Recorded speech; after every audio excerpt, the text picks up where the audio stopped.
Welcome to Monday Night Rants on the Better Sports Network. What is going on, everybody? Uh-oh, somebody has a case of the Mondays. Well, that's the way the cookie crumbles. And, well, Bob's your uncle. Rants on the Street with Thomas Stevens. Shout out to my producer, Tyler Heavy T. Soto. Boom.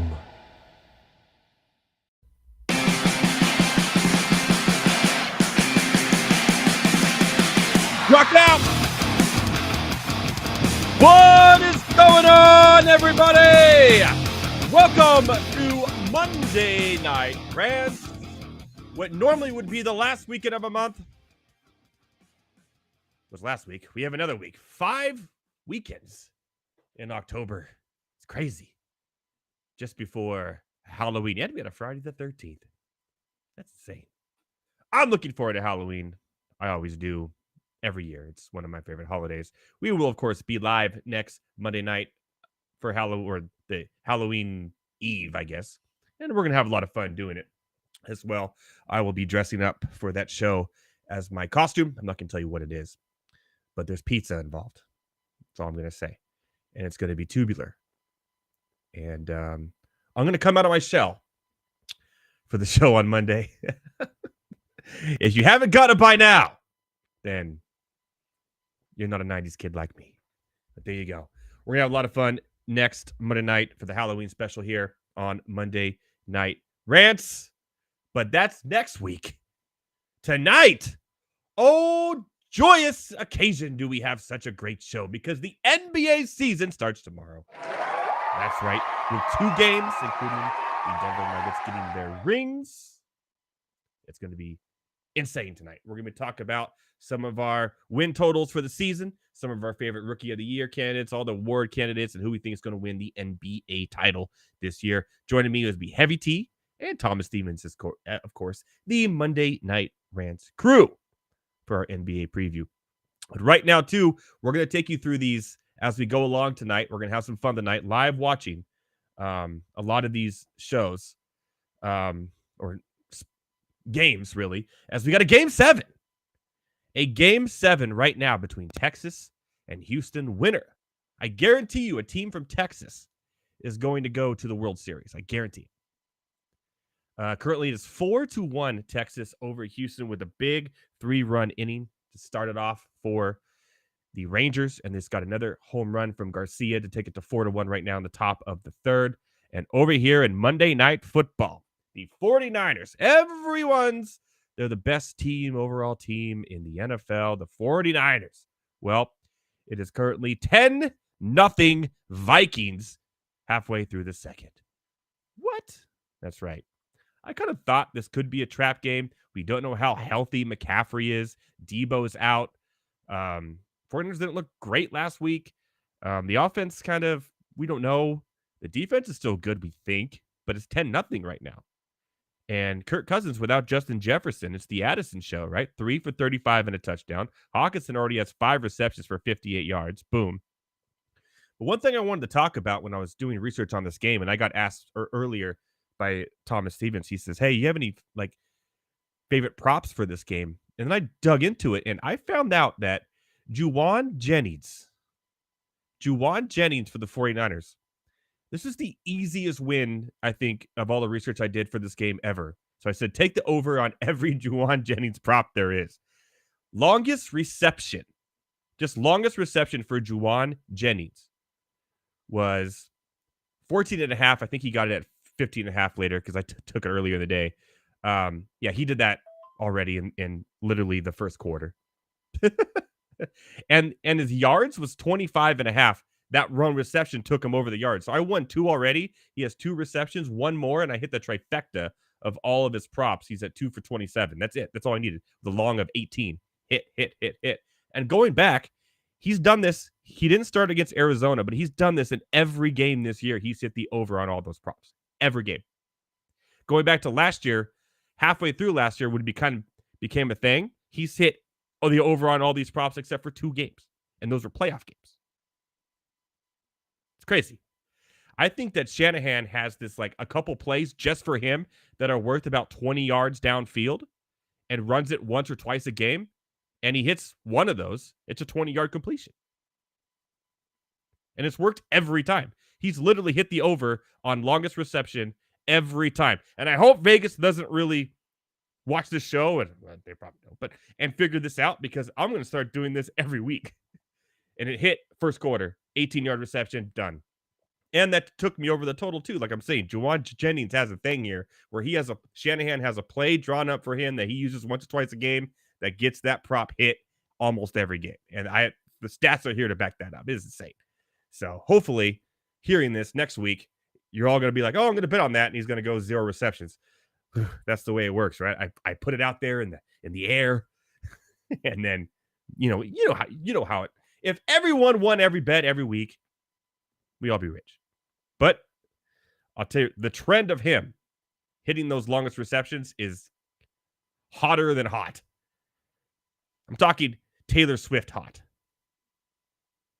Not looking wise, just like in the news. But yeah, it's a thing. So there you go. There's my gift to you, my fellow ranters who watch this show, on that prop. Jauan Jennings, always take the over on longest reception. Always. Always. More times than not, you're going home a happy man. There you go. But if you are watching this show and you are watching this game and you're dumbfounded, well, you know who else is dumbfounded right now? Everybody in the Bettercast. That's right. Bettercast, bettercast.app. I had all my pregame questions. There was no Jauan Jennings questions, which I was a little irritated with because I would have hit them all. See, I'm going to have to talk to the guys about that and say, hey, can you put some Jauan Jennings next time you do with 49ers fans so I can get some extra points? Because we know something, my fellow ranters. We know something. But you can check it out. Which team will have the lead at halftime? I'm going to go on a limb and say the Vikings. Submit that answer right there. There it is. Look at that. Bettercast. And I'm going to go ahead and go chat with everybody as well. Look at that. All those fellow ranters in the chat having fun tonight on the Bettercast app. That's bettercast.app. It's free to play. You just play free. We're running basketball. We're doing basketball tonight for the big opening night in the NBA. You can watch basketball along with fellow ranters, fellow sports enthusiasts. You can chat along with them, have some fun, do some side, I don't want to say bets, side fun with them in the chat or whatever you want to do. It's a lot of fun. It's a community. And you get Howard Bender in there. You get Cooper in there. I saw Britt in there earlier. All the people from Fans Alarm in there to have some fun. It's a great experience. I recommend it, and it's free. And if you win, you get tickets. You can go on Fanatics and get gear like this Chargers hat right here or anything, just using your tickets. So it's worth it. It's a lot of fun. Please check it out tonight. But make sure you watch this show when you do it. There you go. All right. So like I said, 4-1 Texas over the Astros and 10-0 the Vikings over the 49ers. And we got a Game 7 tomorrow night. Let's not forget the Diamondbacks today. Even the series to take it to a Game 7 tomorrow night. If it's a Diamondbacks Rangers World Series, holy moly, it's going to be interesting. I don't know the viewership of that, but I have to assume not good. But I'll be watching because who knew? Who saw that coming? Nobody. I love chaos. That's why it's called Monday Night Rants, not Monday Night. I want the favorites to always win. I love chaos. Bring on the chaos. Heavy T says Philly Houston rematch, but that would be I don't want to see it. I saw it last year. Done. I saw it last year. I don't want to rewatch that movie. Nah. It was all right. Wasn't the best. I'm going to rewatch it. Nah. Give me the Diamondbacks and the Rangers, baby. Let's go. Let's go. I want a new movie in my World Series. Not the same one that we saw last year. Wait, Tavares is here. What's up, renters? Who's getting cut in the Guillotine League today? That's right, the Monday Night Rants Guillotine. It is going down tonight. It is close. I have a feeling it's between Team Freitas, who currently has 66.74 with 2 players going tonight. But our boy on the show for the Dynasty Nerds, Garrett Price, is at 58.92. So he is about 6 points away from Freitas. Freitas does have Kittle and Osborne rolling tonight, though. However, Dynasty Price needs all these points from one man only. And I'm going to tell you, it ain't Purdy. No, it is Purdy. Brock Purdy. So we'll see how it all works out. It looks like our boy, Garrett Price, who just came back from vacation from the Bahamas, by the way. Check him out every Wednesday night, the same time here on the Better Sports Network at the Dynasty Nerd Show. Great times. I'm on there all the time in the chat having some fun with you guys as well. Check that out every Wednesday night. They do a really good job over there, especially in Dynasty Leagues, man. They crush. Kill. So check it out. But he may be getting a eulogy from Heavy T tonight, which will be a lot of fun. Sorry, Garrett. I love you, man, but looks like you were the weakest link. Goodbye. Ooh, that hurt me to say it. Bregman just hit a home run. Now it's 4-2. Houston hanging in there. This is game 7, so this is it. Winner goes to the World Series. So it's going to be a lot of fun here tonight, like I said earlier. All right. Moving on to the NFL. I got to get this train a moving with all this information we're giving to you tonight of all these games, stats of what we learned, and all this good stuff. The Eagles got better. I don't know how. But Kevin Byard, who's been a staple of the defense for the Tennessee Titans for years now, goes to the Eagles, which, by the way, that was the Eagles' weak link. The one thing that I've seen this year from them is they were beatable deep. You can pass against them. But their rush, their defensive rush is amazing. I mean, they're all from Georgia. What do you expect? But, I mean, adding Byard right now for Terrell Edmonds and 2 draft picks, why not? Get that safety you need. Get that. They're Super Bowl or bust. There's nothing else. If the Eagles don't win the Super Bowl, it's a failed season. Failed. Yes. They were so close last year. They pulled the Chargers and blew it in the second half. It's Super Bowl or bust this year. It's not waiting until next year. It's this year. The Eagles must win the Super Bowl this year. They have the team to do it. And last night, it looked like they could be the team to do it. I know we've been a little harsh with them because they haven't been really putting away teams as we thought they would. But you know what? Sometimes the first, quarter of the season takes you some time to adjust and kind of figure out who you are, identity. Even a team that's returned to everybody. It's a different year every year. Who thought the Bears would be a 2-win team right now? Nobody. No one. So there you go. It's a great trade, I think, in the Eagles. I think it just made them better, which they always seem to make trades to make them better. Scary, especially when the 49ers are here struggling against the Minnesota Vikings, who has one of the worst defenses in the NFL. Ouch. Yesterday was, and I don't know why this is a real thing, and now I know what this will do, and what it's going to do is going to drive me crazy. But it's been a while now, a few years, and each year it gets bigger and bigger and bigger. But now when they're mentioning it on Red Zone every 10 minutes, that it's National Tight Ends Day, stop it. Which National Wide Receivers Day? Which National Quarterback Day? And then it goes, okay, there's not enough positions to have enough national days. There's not. There's more than 17 positions in the NFL. 18. National Kicker Day? Stop it. However, on National Tight Ends Day, the 2 best National Tyler Day? Come on. National Heavy T Day. That's what we need. However, on Tight End Day, it just so happened that the 2 best tight ends in the league put up. I'm talking about Mark Andrews and Travis Kelce. They did. Sure enough.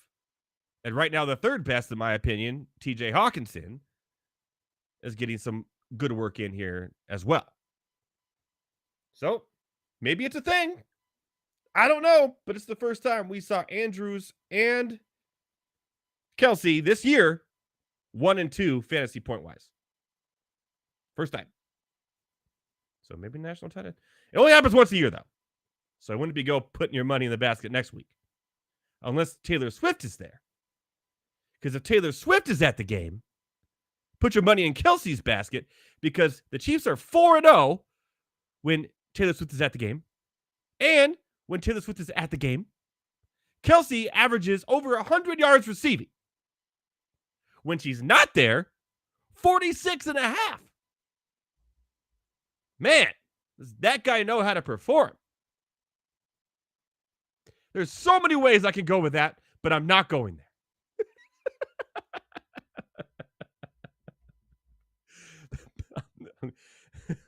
Yes, Tyler, that's what I was thinking of, Heavy T. Yeah, I'm not going to say it out loud, though. There's so many ways he can perform when Taylor Swift is there, and it's always good. So maybe they pay her more money to come to the games. I don't know. Just a funny thing I saw that stat. And they even put it up. CBS even put that stat up, too, by the way. It was hilarious. But here we are. We're still, yes, Heavy T, that's what I mean. Yes, we know what I mean. Yes. You got it. I don't know what the chatters are, but yeah. It starts with an S. Yeah. So there you go. Ends with an X. Anyways, speaking of terrible, the Colts alternate uniforms in this game. I don't know what is going on here or what they're doing with these. What do they call them? They're, I don't know. They're terrible. They're like a nighttime uniform that looks like a Duke uniform, but like a second class Duke uniform that you'd find at like a dollar store or like a, I don't know, man. They're weird. The helmets didn't match the jersey. They're called the Indiana Knights, whatever they're called. The helmets didn't match the jersey. It was like a dark blue. Like I said, looked like Duke. They're meant to be like nighttime. And they played the daytime game. Why would you save those to wear when you're playing at night? When it's actually night outside. Not Indiana Knights uniforms, at 1 o'clock p.m. in the afternoon. It was weird. However, nope, they lost.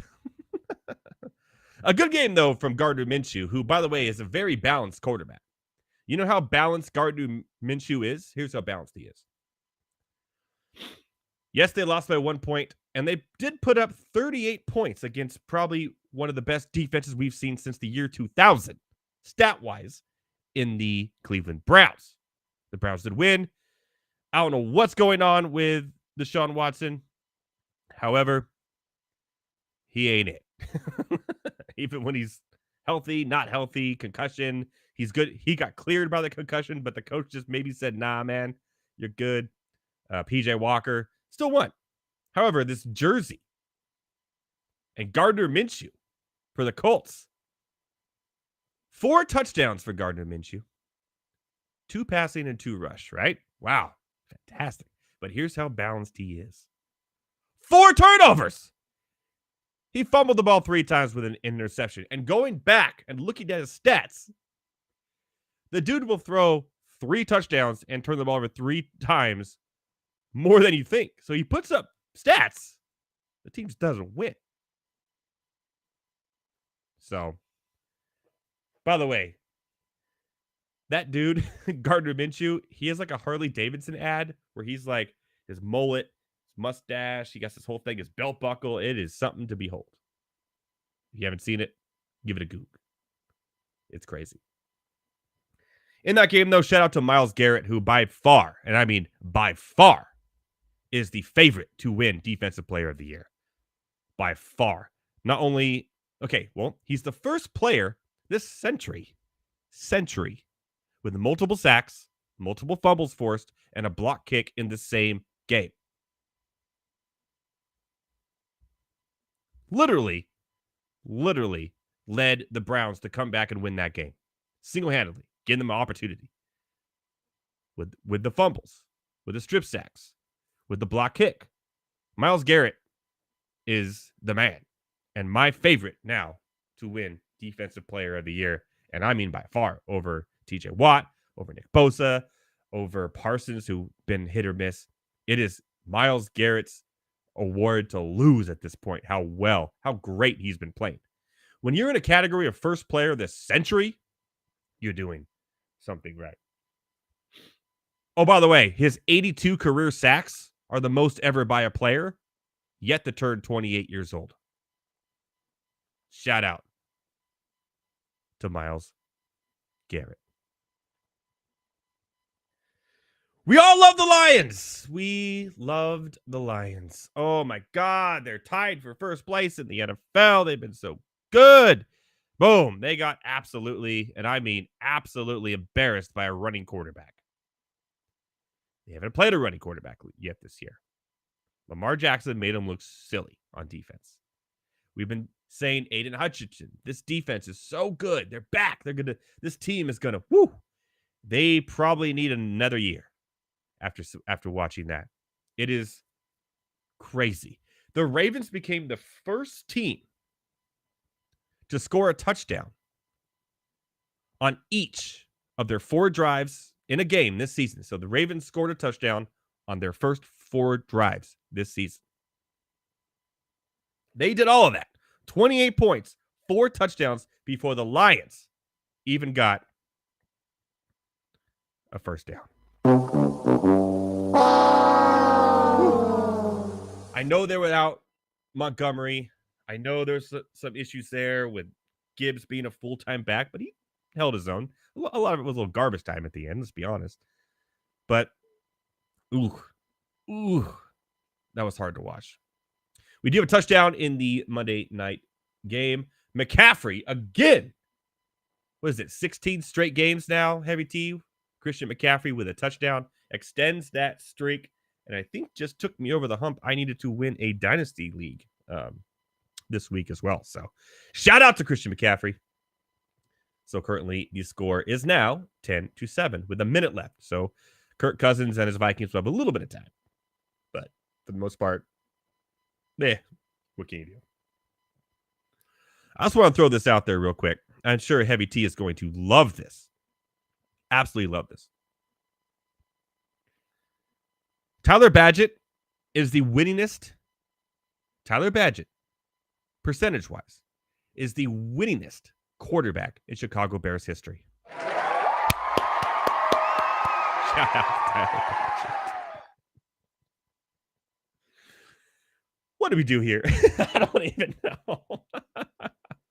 You know how we love our quarterbacks for the Bears here on the show, so I just wanted to throw that out there real quick and let everyone knows how bad it is. The Raiders, wow. You literally lost to a quarterback who started his first game, was undrafted out of Division II, Shepherd University. The Rams. Go Rams. Not good. Not good. And only DJ Moore, really. And Deontay Foreman. Really? Come on. And then you have Devontae Adams saying, give me the ball. I want to be traded. Give me the ball. I want to be traded. We're not trading you. And what does he do? Drop a wide open pass in the end zone.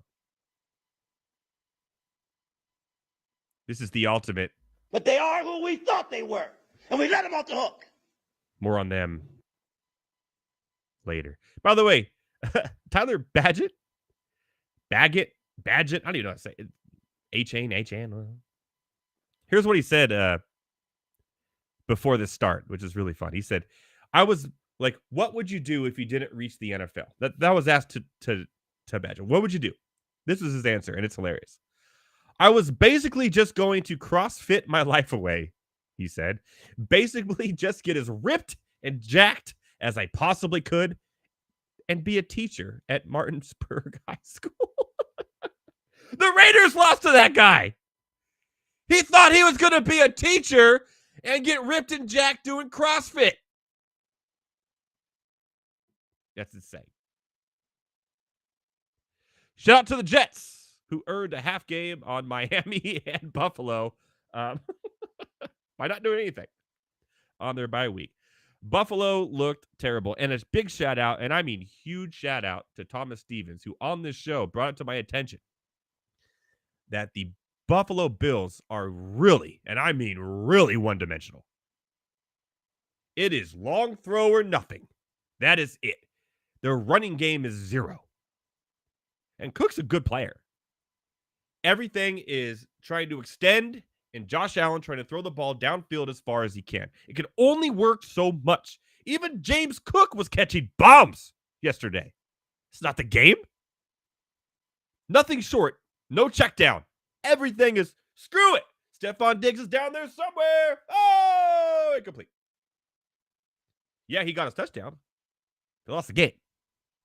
They're really, really one-dimensional and easy to figure out.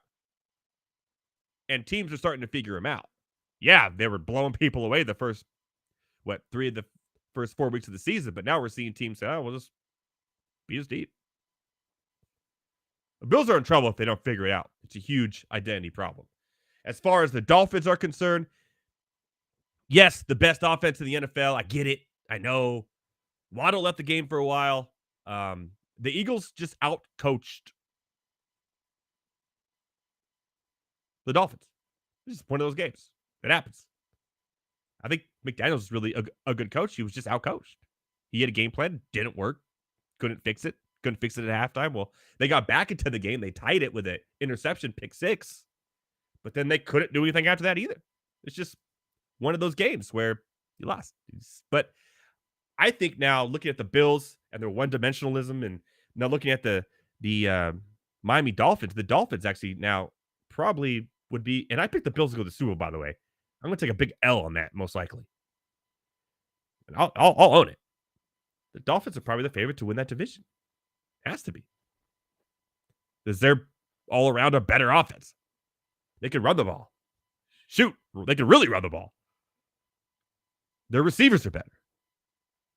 Tua's playing at a higher level than Josh Allen. Hate to say it, but also their defense is better. So, there you go.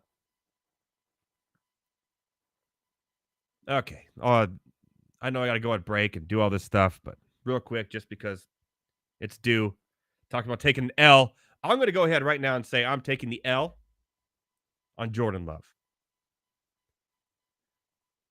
He started off strong, my fellow lovers. I can't believe I just said that out loud. That deserves a rim shot.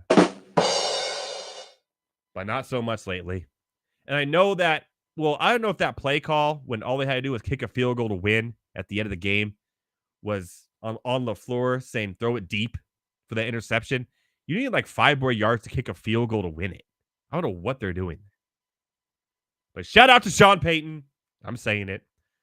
Who finally, after the Broncos were leading at halftime, didn't blow a game.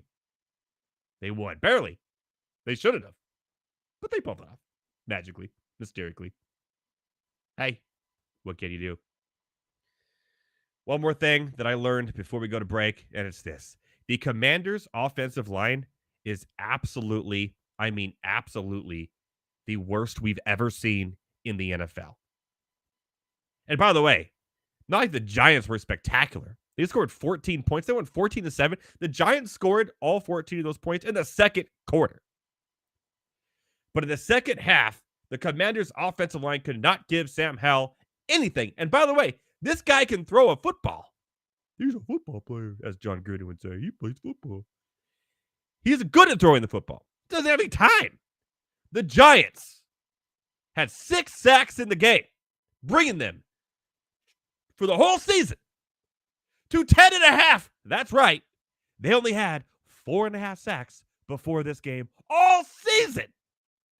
And the Commanders let him sack Howell 6 times. That is 40 sacks for the season. In case you want to know how crazy that is. No one else has even been sacked 30 times this season. Most yardage lost on sacks, 267 yards lost. 200, a whole game's worth on sacks. The previous record was David Carr, shout to Fresno State. Houston at 76. 76 sacks. 76. That's a record. Right now, the Commanders are going to let Sam Howell, probably not finish the season because he's going to be on the IL. Ready for it? 97! 97 sacks. 97. Would project to be roughly 648 yards lost on the season. That's 2 full football games. That is absolutely embarrassing and historic. It is historic. But if they give up 100 sacks and lose almost 700 yards because of it, Riverboat Ron? Well, let's lose that. If his name was Frank, he wouldn't be called No One to Fold Him Frank. So let's get rid of that Riverboat name. He sucks. He go. Couple of news before we go to break real quick, before we do our NBA preview. A touchdown. I said there was like little time left with 16 seconds to go. 60 yards for Jordan Addison, the rookie coming to life here. He's been pretty good, though, all season long, but without Justin Jefferson taking the reins here. 4 receptions, 95 yards, and 2 touchdowns in the first half for our boy Addison. 16-7. The Vikings in a trap game. McCaffrey, in case you were wondering, seems to be completely healthy. He has all the carries, 11 for 35 and a touchdown. Ayuk, 5 for 57. And Juwan Jennings, why not one more reception? That's right. The trifecta hit. Over on receptions, over on longest reception, and over on yards, all in the first half. Stick with your boy and Juwan Jennings, but also stick with your boy as Heavy T and Thomas Stevens joins us for not Rants on the Street. No. It's our Monday Night Rants NBA preview. We'll see you after the break, my fellow ranters.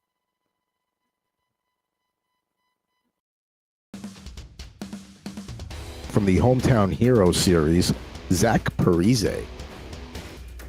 That is a very nice card, and that's one I'm probably going to have to organize a little trade ski with you, because I would actually like that card. You got downtown Newark in the background. I mean, Newark has never looked so good. No, it is not. We'll put that back up on the screen. I just want to have a penny sleeve ready, and yes, we can absolutely work out a little trade ski for that, because that belongs in a Devil fans collection right there. I'll trade you the Braden Schneider rookie card for it. Done. There we go. The first card-for-card trade on Rip and Riff history. And it was that easy. It was that easy. That's because, you know what? Because neither one of us are jerks. And it's the same thing when we try and do fantasy trades. Like, we don't try and screw each other. We have conversations. If there's a fit, there's a fit. If it's not, it's not. We don't try and, take the other one over the barrel. So there you go. In a penny sleeve. Hometown hero, Zach Parise. He was among the league's most productive goal scorers in 06-07 and followed up with a terrific regular season with an even more impressive postseason. And then they talk about what he did in the first round series against Tampa Bay that year. So that's off to the side for you. That's true. And, if this is it for his career, he had a hell of a career. He did. Hopefully he comes back one more year with the Islanders, but if he doesn't, hell of a run.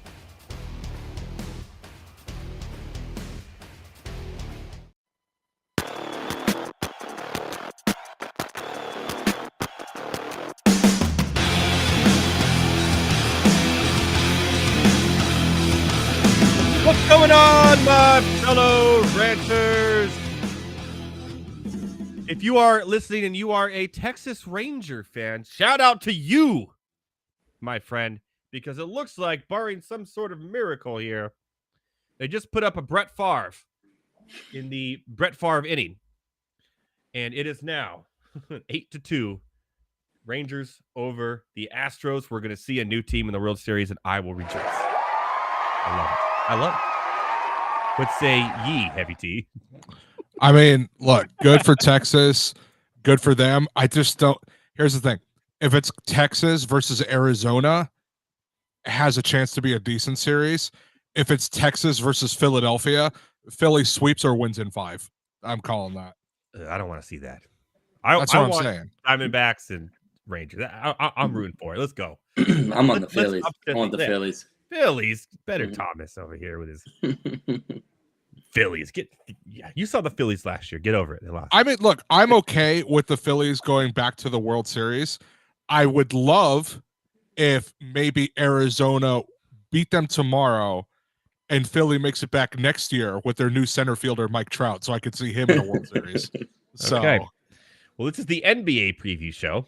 Yeah, not the early MLB preview show. So we'll do that. But real quick, Thomas, Russians are really good at MMA and nobody else is. Is that what I got from right? Yeah, pretty much. That's pretty much what we got. Yeah. The main event, though, I mean, like you saw that it was 7 days notice. You know what I mean? Yeah, but it was, and I don't know why they stopped that one. That was silly. Yeah. Are you talking about the Johnny Walker? Yeah. I mean, I know that like it was the right call in the moment, but you're supposed to give him 5 minutes and then ask those questions. You know, not 30 seconds of. And like I know it's in Abu Dhabi.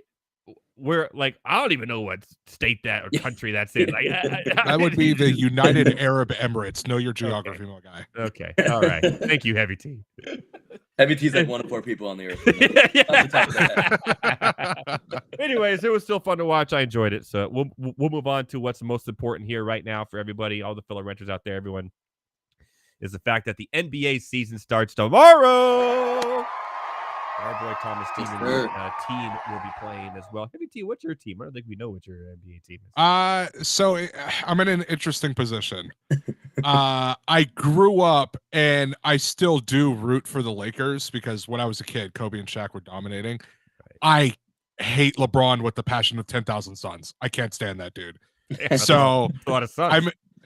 So I'm in this really weird thing where like if the Lakers win, cool, I guess. But I'm just kind of watching the league. I mean, it's kind of fun. It's kind of more fun to do it that way. I do have a soft spot for the Rockets though, since I lived in Houston for 2 years. So watching that team rebuild.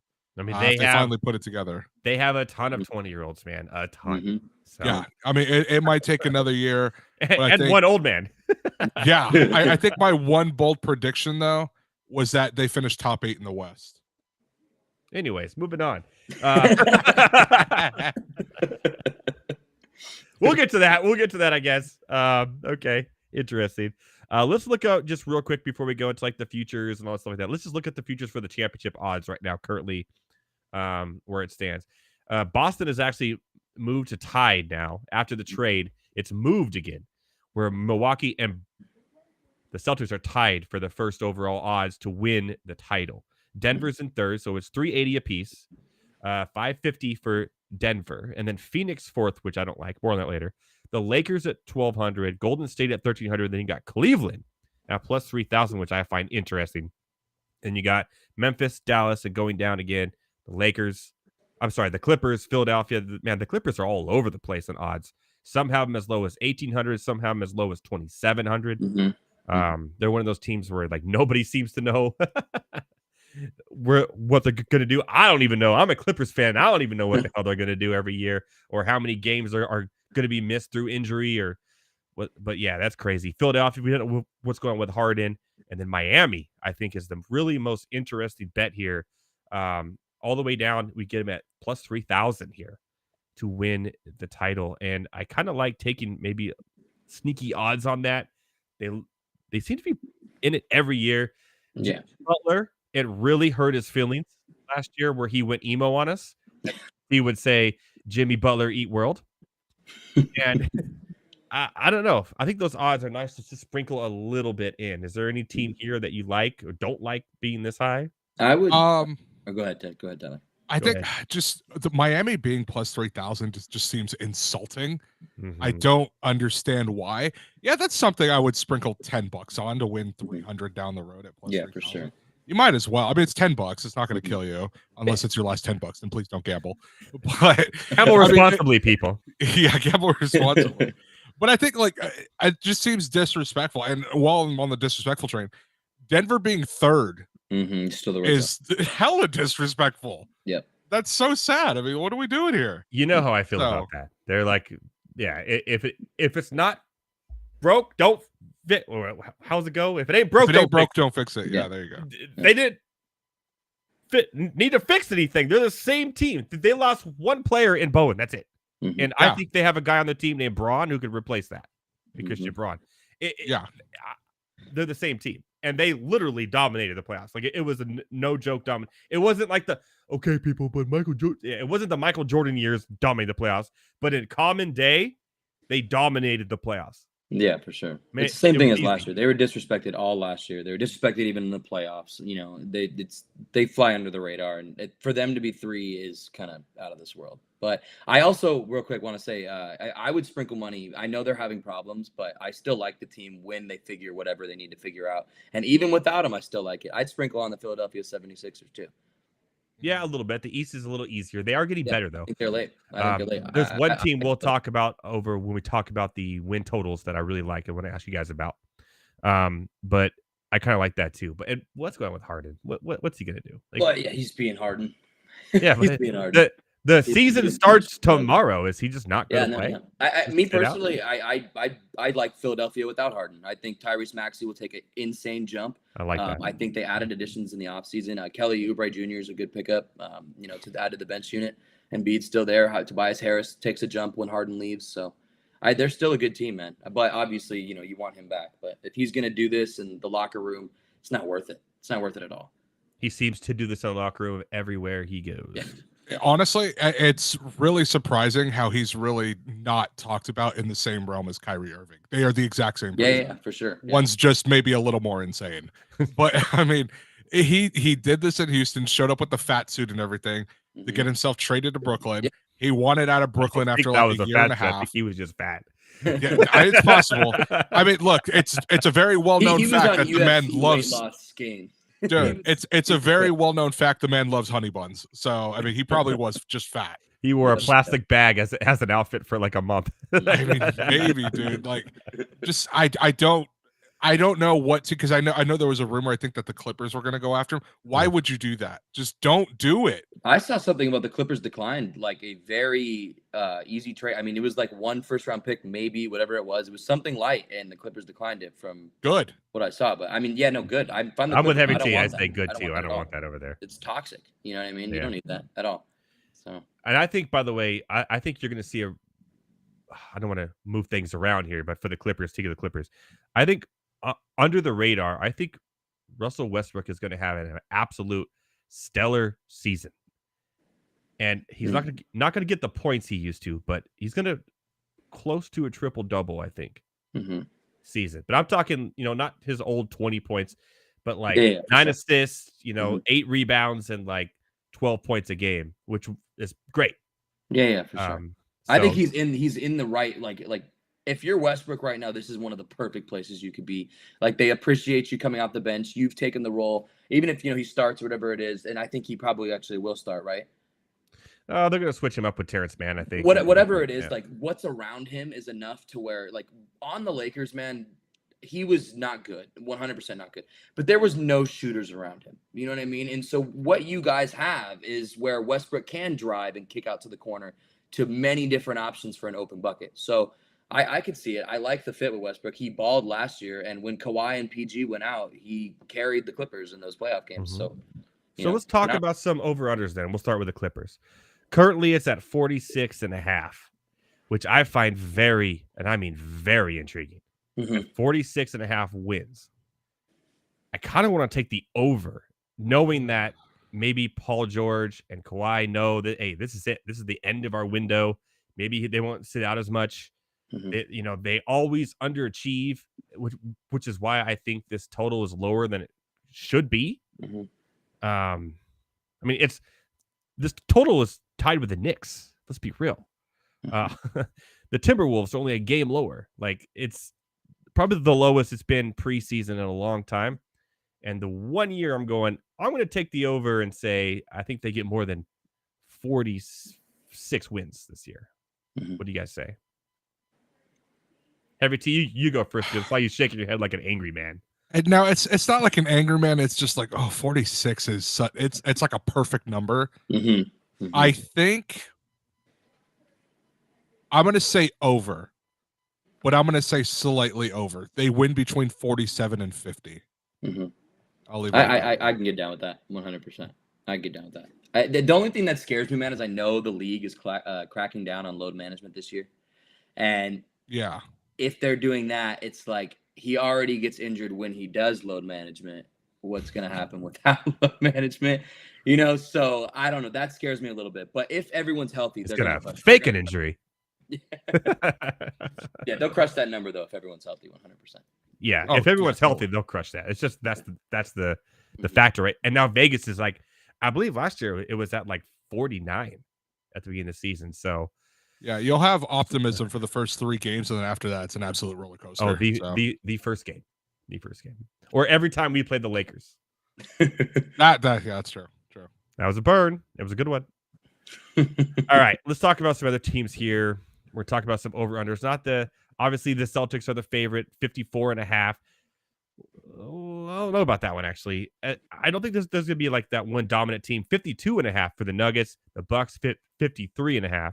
The Suns 51.5. That's the one that I look at and go, 51.5 for the Suns? Under. I want to go under there. Yeah. They really don't have a bench, right? So their starting lineup is an all-star lineup. I'm not gonna lie, but and they got rid of the cancer that was DeAndre Ayton, right? And kind of got better there because of it. So I kind of look at it like, yeah, but to be number 2 in the West, I kind of want to go under there. What do you guys think? I'm on the under. Thomas, you first. You say under on the Suns? Yeah, I'm hammering that under. I think, first the replacement of Ayton with Nurkic. Nurkic is injury prone. Nurkic is very injury prone. He's been injury prone throughout his career. Ayton is lazy prone, though. Yeah, for sure. But off that, Nurkic will be out for part of this season, guaranteed. Kevin Durant has not had a healthy season in a long time, right? So KD, boom. Devin Booker, I expect him to be healthy. He'll be fine. Then they go to Bradley Beal. Bradley Beal also injury problems. So just off that right there, the injuries, I'm hammering the under. On top of that, I'm not big on this team. The bench, like you said, is huge. I don't like their bench at all. I also am very, very big on there's 1 basketball and there's 3 extremely ball-dominant players. And I don't think that works at all together. Obviously, they're insane. They're 3 all-star players, but I'm on the under, man. I'm on the under. I'm going to take the under as well, but I think it's going to be kind of similar to the Lakers season last year, where they're going to get to the trade deadline and realize, wow, we don't have a bench whatsoever. And they're going to trade for a bunch of depth guys, which, to be fair, like that was the one big question at the beginning of last season. Can the Lakers hang because there's nobody on the bench? And they realized they couldn't, started making some moves, made it to the Western Conference Finals. That's probably what they're going to do. The funny thing about that is last year the Suns did the opposite. They traded all their bench guys. Yeah, totally. For Kevin Durant. If they make that move though, like what do you think they give up for that? You know what I mean? Yeah, they give up one of those 3 stars, realizing it's not working for a bench. Well, I mean, in Nurkic, like what? You're not giving up Durant. You're not giving up that easy. You're not giving up Booker either, right? And then you just got Beal. I don't know. Yeah, I don't think you give up Beal.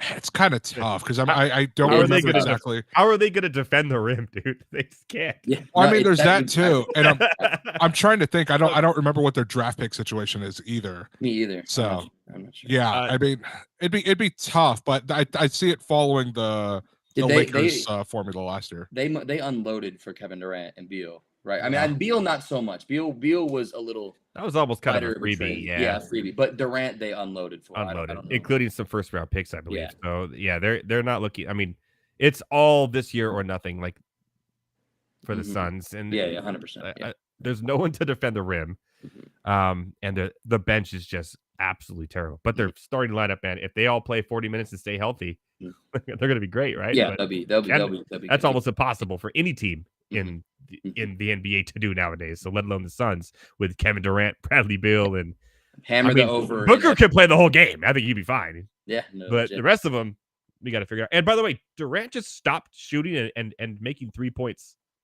Like sometime about a year and a half ago, he said, "I'm not going to shoot threes anymore." It stopped, which is going to the mid-range, an interesting change to his game too. So we'll see how it all plays out. We'll move on. The one I find really interesting that I'm taking the under on too, and then we'll go over some unders, is the Cleveland Cavaliers. I think are ranked really, really high here. They have the 5th highest over under at 50.5, and I really, really want to hit the under on the Cavaliers. They had a great start to the season last year. Then it finishes well. I know they're a good young nucleus. They've got rid of a lot of players, got players coming in. but I'm just not sold as that, like on them as a full. Like I know Mobley is going to be a good step up this year for them, but I just don't feel like they're a 51 win team in the NBA, especially with a lot of the other Eastern Conference teams getting better, which we'll talk about later. Tyler? I mean, yeah, I agree with that. They're middle of the pack, 4th, 5th in the East. I think that seems incredibly high. It is. It's insane. My eyes popped and went, I'm hitting under on that. That is. Yeah, I think I gotta not just hit the under. You gotta smash it, dude. Just break that under. Smash it. Smash that button. It. Bet $1 at a time. Smash, fast, smash. I'm all in on the under too. I 50 wins for that team. I don't think they're a good team. Don't get me wrong. But they're a solid 50 team. 50 wins, no. The but Bucks, not a 51 win team. No. I'm still Joel Embiid killed them. I'm still on the 76ers. No one's stopping Joel Embiid. 76ers is 47 and a half. 3 games less than the Cavaliers. That one's interesting. That one honestly kind of takes me because you don't know the Harden situation, so it's a little weird. But that one, I'm going to be honest, for the Sixers, I go under. This, it might be a hot take. Oh God, I think they blow it up midseason. I think they absolutely blow it up. Does blow it up mean Embiid? Yeah, Embiid's gone. Damn, I think he's gone. That is a hot take. At the trade deadline, of course. Yeah. No, he's gone. I mean, like you kind of look at it and it's like if you get to that point where if you're right and they're having that failing season and Harden's not coming back, you do have that Maxey Embiid to kind of build on, but it's like, are you really going to build on that with Tobias on a max contract? You got to get rid of that. Exactly. I mean, like if failure happens, that's not. I mean, why not just okay? Let's trade Embiid. Let's get as much as we can back. Let's try and build around Maxey. Yeah, Maxey. Yeah, and Tobias gone. You get rid of that contract. But yeah, you get rid of that contract too, and you might have to give up like a draft pick or two just to get rid of it. But it would be worth it. Yeah, I could totally see them just absolutely blowing it up. It's going to go one of two ways, right? It's going to start. The year's going to start off really well, and they're like, we don't need Harden. They're going to start to like this 10-2 and be really good, or they're going to be 2-10 and go okay. It's like everything with Harden out there is going to determine their season real quick. And I think Heavy T's kind of onto something there. We like them as a team where we think they could be good, but there's also that scenario where, okay, Doc Rivers did not work out, right? And here we are, James Harden hates our owner, and he's going out to kid charities and yelling about him, which is God, that was so funny. That was so funny. In China, too. Let's yeah. So I can see that scenario where you're right. They have a really good, terrible November and terrible December, and it's just tear it all down, start over. Yeah, just looking at the schedule right now, between the beginning of the season for them, which is on Thursday, and November 14th, at Milwaukee, at Toronto, Portland, Toronto, Phoenix, Washington, Boston, at Detroit, Indiana, Boston. 500. Yeah. That's 50-50. One of those teams you mentioned, actually, which is in the East, which I want to take the over on really bad, and I think it's going to be one of the hot teams this year. You mentioned that's the Indiana Pacers. Yeah. 39.5. I am over. I not only do I think this team makes the playoffs, I think they'll be in the East. Could be a top 5, maybe at that 5 spot. Missing that's way too low for me. They had a great with Walker draft pick. Like the team as a whole is coming together, and they're really young and playing well. And I like what they're doing. I really like this that's team. A great pick. It's a great pick. I like that a lot. Quietly too. They just built a really good young team with that's deep. So I like the over on the Pacers. I like what they did in the draft. I mean, they have a superstar that no one's talking about too, who I think is going to be an NBA All-Star this year. I think he won last year in Halliburton. He was, right? Maybe I thought you were going to say NBA All-Star. I thought I heard an M. I was like, oh, he is not saying MVP. Please don't say that. No, I was going to be like, oh, I was about to log off and get out of here, dude. I like Halliburton's game. I think Sacramento was stupid to get rid of him. I saw what they did and what happened to them. They became a powerhouse last year. So if Halliburton had a better team that was like, he could really make some noise, he'd be in the MVP talk 100%. I'm looking at this team. The stats are there. The stats are 100% there. It's just the team. Your team is a huge factor in an MVP conversation. And so you're not going to go very far. I like, obviously, Miles Turner, right? The trade for Obi Toppin is going to go down as one of the best offseason trades. This dude has been stuck behind Randall, who plays 35 to 40 minutes a game, man. This dude can ball. And now Obi Toppin getting a chance to start at power forward position with Miles Turner, Bruce Brown, and don't forget about Matherin, their first round pick last year, who could ball as well from Arizona, and Halliburton. And you got TJ McConnell, you got Nembyard, who's been really good, Buddy Hield. I love the Walker pick, and Jalen Smith on the bench. This is a good young team. Really, really good young team. Do they still have Isaiah Jackson too? Yes, they have, and they have Isaiah Jackson as well. This is a really good young team who can make some noise. I think the Pacers are going to be the Sacramento Kings of this year. I can completely see that. 100%. Hey man, light the cornfield. Let's go. Light the cornfield.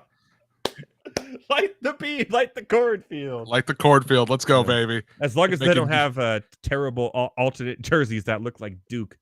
No, man, we making UFO circles in this thing. Let's go, man. Are there any other win totals you guys want to talk about that you saw before we move into our awards? I don't think so. I don't think so. Look. Double checking one real quick. Lakers at 46.5. Yeah, it seems about right to me. I'd probably go slightly over. I'd probably go like maybe. I literally think we get around like 48, 47. Just saying, your Rockets are at 31.5, the fifth lowest, which smash the over. Yeah, smash the over. I'm hitting the over on that. 31.5. What about the Jazz, who had a really good hot start last year? What are they? 35.5 now. I'm taking that over too. They had a really good draft too. And I think Walker Kessler is going to have a humongous. I'm with you there. This Lauri Jazz Markkanen's a baller. The Hornets are about right. I mean, they have two good players on their team. That's it. By the way, Hornets, it's like I wish I just knew teams could stay healthy, because if I knew the Hornets were going to stay healthy, I do believe that they could do a little something, But LaMelo Ball will get hurt. I really like Williams. They're starting center. I think he's going to have. If you're playing fantasy, I took him in Dynasty last year. Thank God. If you're playing fantasy, you could get him late as your starting center. He's going to be. He's the other Williams, Time Lord, but who doesn't get hurt and younger. So go with it. Yeah, this Jazz team, there's no way they should not be good. This is insane. I'm taking the over every day of my life. Look at this team. Kessler. Remember they traded for John Collins. Yeah. Lauri Markkanen. The THT, ex-Laker, Horton Tucker, Jordan Clarkson, Colin Sexton, Kelly Olynyk, Taylor Hendricks, a good draft pick. I'm telling you, Keontae George, a good draft pick. This is a team. About Keontae George. I really like the Pacers. I am switching my tone. I'm still taking the Pacers, but I am taking the Jazz over 35.5 games now, and I'm doing it as quick as I possibly effing can, because that is insanely low. Wow. Okay. They're too deep for that win total. That is insane. Yeah, I'm going over there. Spurs 28.5. I'm going under. Trailblazers 27.5. I'm going over. And the Wizards, the lowest team. We always like to give Mr. Irrelevant the win totals, 24.5. Under. I'm still going under. They're terrible. They're the worst team that we've probably seen in the NBA in a long, and I mean long time. Shout out to Kristaps Porzingis. Did you see the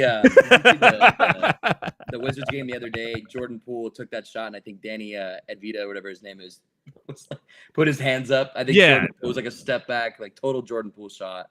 It went in, but yeah, they're the worst team. They're the worst team I've seen on paper since the Charlotte Bobcats, who literally are the worst team in NBA history, have the lowest win percentage in NBA history. Was it like 16 wins?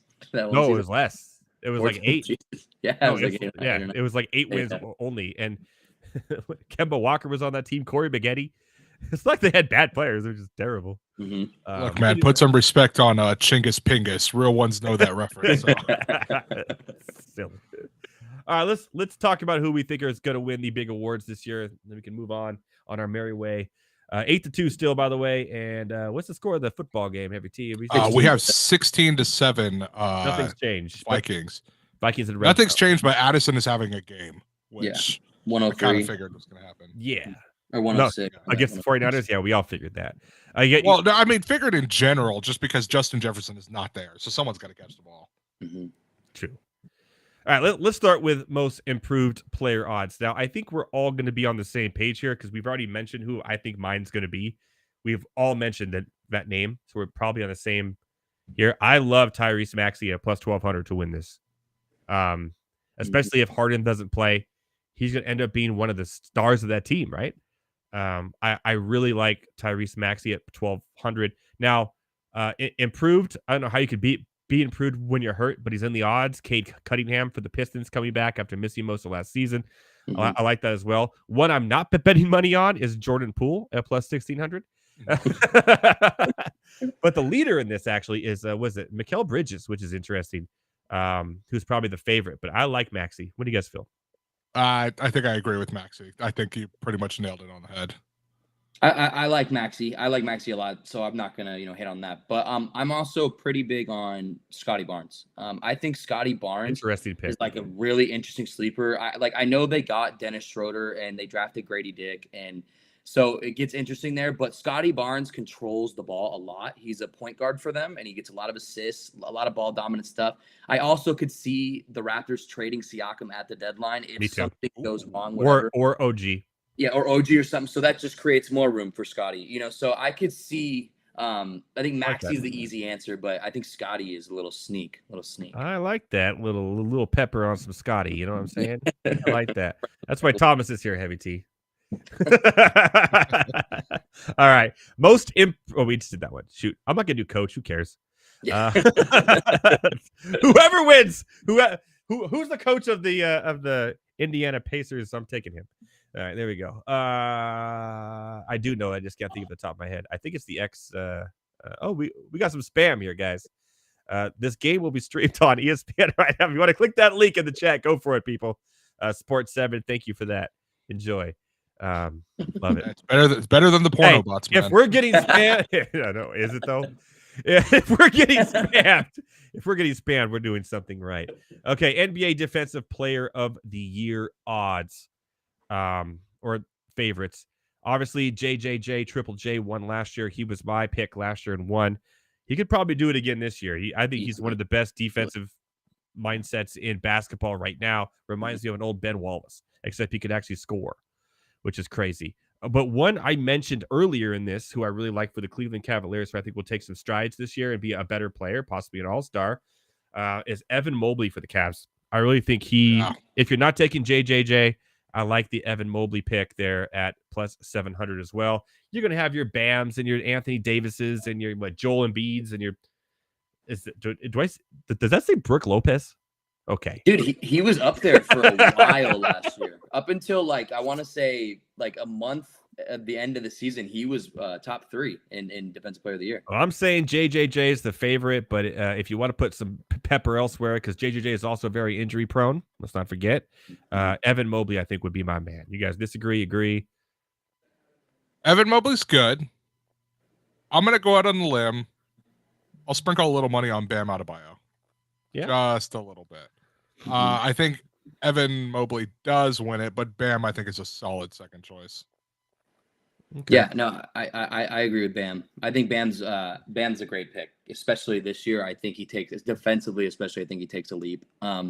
My 2 sprinkles, JJJ. If you're gonna put something down, it's obvious, right? But I think that the key to Anthony Davis is staying healthy. Obviously, we all know this. If he's healthy, he's completely competitive for this award. And one of the major things about this Lakers offseason that they did, which was the last time we saw Anthony Davis healthy. Obviously, it was a weird season, blah, blah, blah, but they had 2 big men. He didn't have to bump and bruise as much. They're going to play Jackson Hayes a decent amount, and they're going to play Christian Wood a decent amount. It takes the stress off him a little bit. I'm not saying he's going to stay healthy. That's one of the hardest tasks ever for the man. But if he is, though, that is my pick, 100%. When healthy, he's the best defensive player on the planet, and it's not close in my opinion. Love that. There you go. That's why you're here once again. We'll talk about 6 men of the year really quickly because it's a really hard one to take because you never know. I was looking at this earlier. This is weird. Literally, Russell Westbrook could win 6 man of the year easily if he comes off the bench and plays for the Clippers. He's the favorite, and nobody has more 6 man of the year awards than the Los Angeles Clippers. True. Look it up, people. Give it a goog. give it a goog. But odds wise, I mean, you got Quickly for the Knicks, Brogdon for the Trailblazers, which is no way he'll be 6th man of the year. He'll start. The odds are all over the place. Hachimura for the Lakers, interesting one, but for the most part, you never know. Chris Paul for the Warriors, that's the interesting one too. That's interesting. That's health. Health is just like yeah. Health, That's true. That's the big thing. Honestly, 6-man, I'm probably staying away from it. Stay away No, until you yeah. know rotations, because like I said, there could be a chance that Russell Westbrook runs away with this. Like that, If he's coming off the bench, honestly, he's probably my favorite. I'm not yeah. But 100%. he doesn't even have any odds listed because nobody knows what the hell they're gonna do. Mhm. So what Lou is gonna do, so you don't know. Okay, let's move on to Rookie of the Year. Obviously, I've said my piece here many of times, and yes, Wemby has looked really good in the preseason. He looks like one of the trees from Lord of the Rings, the Two Towers, playing basketball. It's crazy. And in 4 minutes, I saw him get 2 blocks, slam dunk, hit a 3, and go crazy. Mhm. We get it. However, it's preseason, and this is the San Antonio Spurs we're talking about. But minus 200. Scoot Henderson at 350. Brandon Miller at 950. We don't know if he's going to be going to court soon, so I wouldn't throw money on that. And then the obviously Thompson twins there. But my favorite, when I'm putting money on, I've already said on the show, everyone here knows, all my fellow ranters, including Sports 7, who really wants to click on that link, is my boy Chet Holmgren. But Edward, he's not a rookie. Yes, but he was hurt all of last year. He's back this year, and this dude is a baller on a really good team around him, which will open up some more space for him to do more. Wemby is a good player, but he is going to get blanketed, like absolutely blanketed. Mhm. So, and I'm also never in my life in preseason, ever, and I mean never, put money on a negative odds for an award. Don't do it. Minus 200. Don't do it. Just don't. Injuries can happen in a full season. It's not, the risk is not worth the reward. I'm telling you, don't do it. Like, how many people put money on DeMar Hamlin to be comeback player of the year at minus odds? The dude hasn't even played a game yet. He played one. He played a couple snaps. That's all he had to. All he had to do was get on the field, and he's winning comeback player of the year. Like that's all. That's all. He had to do. No, not gonna happen. Not gonna happen. Oh man. Anyway, so you guys agree? Are you putting money on Wemby at minus 200? Or you guys like Scoot? I kind of like Scoot now that Dame's gone, to be honest. But I think I like Chet better. Miller, Thompson, or is there somebody like Keontae George or some other under the radar player, Walker maybe, Jarris Walker, that you see could be, shout out to Houston by the way, bam, could be maybe come up there and challenge these guys, these top 4? I'll let Thomas go first on this one. Man, this one's so difficult. I have been on Chet the entire offseason, and I folded, man. I'm not gonna lie to you. I'm watching this dude play, and I was the one that was like, stop overhyping it, blah, blah, blah. And I'm still on stop overhyping it, but this guy's insane. Victor Wembanyama is arguably the craziest player I've ever seen with my 2 eyes. The guy is just blocking shots he called a lob from the 3-point line and dunked it. You know what I mean? And if with health, he's preseason. gonna win you.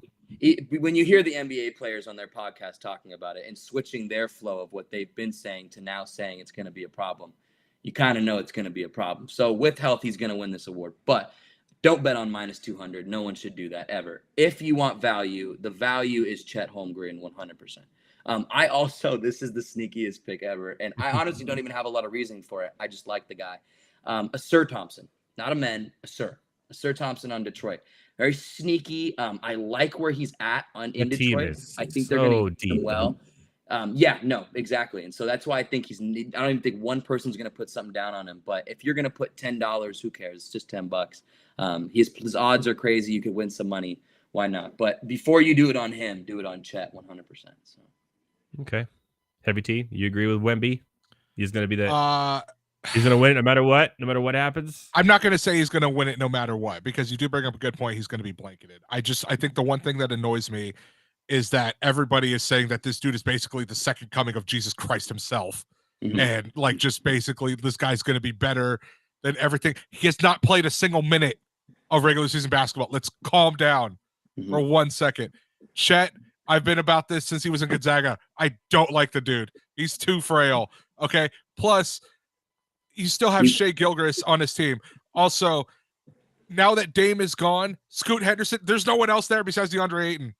Scoot Henderson's going to ball out. I put my money on Scoot Henderson all the way. Okay, I can see that. I like that. I like that. He's pretty much Dame 2.0 anyways. Scoot Mhm. Henderson. That's what I'm saying. Similar Yeah. game.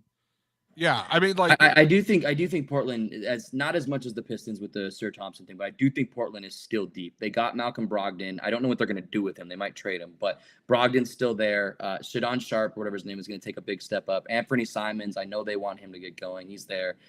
Ayton will be. They're going to use Ayton. You know, so They have Jeremy Grant still. yeah. Robert Williams. They got Time Lord. They re-signed Jeremy. So they just Grant. have a bunch of hurt people. That's great. Yeah, That's Scoot Henderson. That's a key. Yeah. If they're hurt, then I love that Scoot Henderson pick 100%. They have the Murray brother too, right? Do they? I think they drafted him. Yeah. So not Murray for the Kings, but his brother, Chris Murray, right? Chris Murray. So real Portland's quick actually before do we know what the do we know the over under real quick? it's young. It's young. It's not good. Yeah, it's it's young. It's young. I think you said it. Actually. I think they're like the lowest. Portland, really? Really? No, Washington's the lowest. Portland's the second lowest. Yeah, that's not surprising. Yeah. What is it though? Do you know? I'm trying to figure it out. I'm 20 trying to get MVP odds going. If we can finish the show. And My bad. this guy's over here. I'll check it. I'll check it. This guy's over here and like But throwing a real wrench at quick, everyone's. Real spoke. quick for the fantasy football owners, Christian McCaffrey, 35-yard touchdown reception, Two now. 19 to 14. All right. Vikings. Under. Also, Portland is at 27.5. They are at number 2 though. They're the Spurs are right ahead with 20.5. So yeah, 27.5. I'm taking the under. Yeah. Not enough depth. Yeah. Not enough depth. Injuries. Just Scoot Henderson, rookie, can't handle it all himself without anything. He has nothing around him. He has zero. You don't believe it? You don't believe in Anthony Simons? Yeah, kind of, but they're more defensive. Like all these players we're mentioning, like Tybal, he's a defensive first. Yeah. He's a great defender, one of the best in the league. But the dude can't make a shot if it was pouring for him and give it to him at a bar. Mm-hmm. Like it's just not. Yeah. Like that was, by the way, that was good. I got heavy to laugh. I'm not shaking. Oh, that was pretty good. I'm like, all right. That was a good one. All right, MVP. I feel like we're all on. Well, yeah. I want to say. I think we're all going to be maybe not heavy T. T. Heavy T's like Well, no, Heavy we'll see. T's Because like now I'm curious. I'm like, wait, who are you on? So now, okay, go ahead. I'm on the part-time job. I'm on the guy who takes this is his second job, Nikola Jokic. Okay, cool. Yeah, I'm on the same guy, dude. The part-time job. That's a really good way of explaining it. No, dude, like, is it? To be perfectly honest, he should have won it last year. Yeah. But I mean, he'll gladly take the ring over the MVP, so he's not complaining. For sure. The only reason he would have been disappointed is if he lost, is if it came with a free horse, but I don't think it does. So, other than that, but like, no one else is stopping him. Luka's Luka, but Luka's like, he still has a little bit of a ways to go. Yeah. And the Nuggets will be a better team. Yeah, the Nuggets will be a better team. They could give it to Giannis again. That's probably his biggest competition. It will be tough now because Giannis is going to have. He's not going to put up the amount of points because of Dame's going to be. Dame. Yep. He's not going to have Holiday facilitating anymore. He's going to lose shots. Yeah, I mean, I honestly think like there's a big drop off after Jokic. Oh no, there's a massive drop off. Like, so I'm looking at the odds right now. So Tatum is higher Jokic, than Embiid. Yeah, you have Jokic, Luka, Giannis, Tatum, Embiid, and then Curry. There is a massive drop off. Yeah, right. I'm not on any of those. If there's anything that could possibly be a thing, and if this team, one of our sleeper teams, actually does a run and ends up being number 2, maybe in the West, I know you're going. SGA. I like that. I like that. Shai Gilgeous-Alexander could be a worth how low is he? 1900. He's low, right? 1900 on 1900. Yeah. I like that. On BetMGM. I like that. So that's the only one I would say, but it's literally after what happened last year and winning the title and being so dominant, it's really the Joker's to lose. No, like I don't know how he's ever not going to win MVP. I'm going to be honest. Like this dude, it's just the stats are crazy. As long as the team is good, they were good last year and it's the same team, so I think they'll be okay. Man, politics, dude. That was ridiculous. It should have been. Joel Embiid did not deserve that. I'm sorry. Jokic. No, he totally didn't. But yeah, Jokic deserved it. All right, Heavy T, who wins the championship over who and why? Who wins the championship over who and why? I'm gonna say Boston gets to the championship in the East,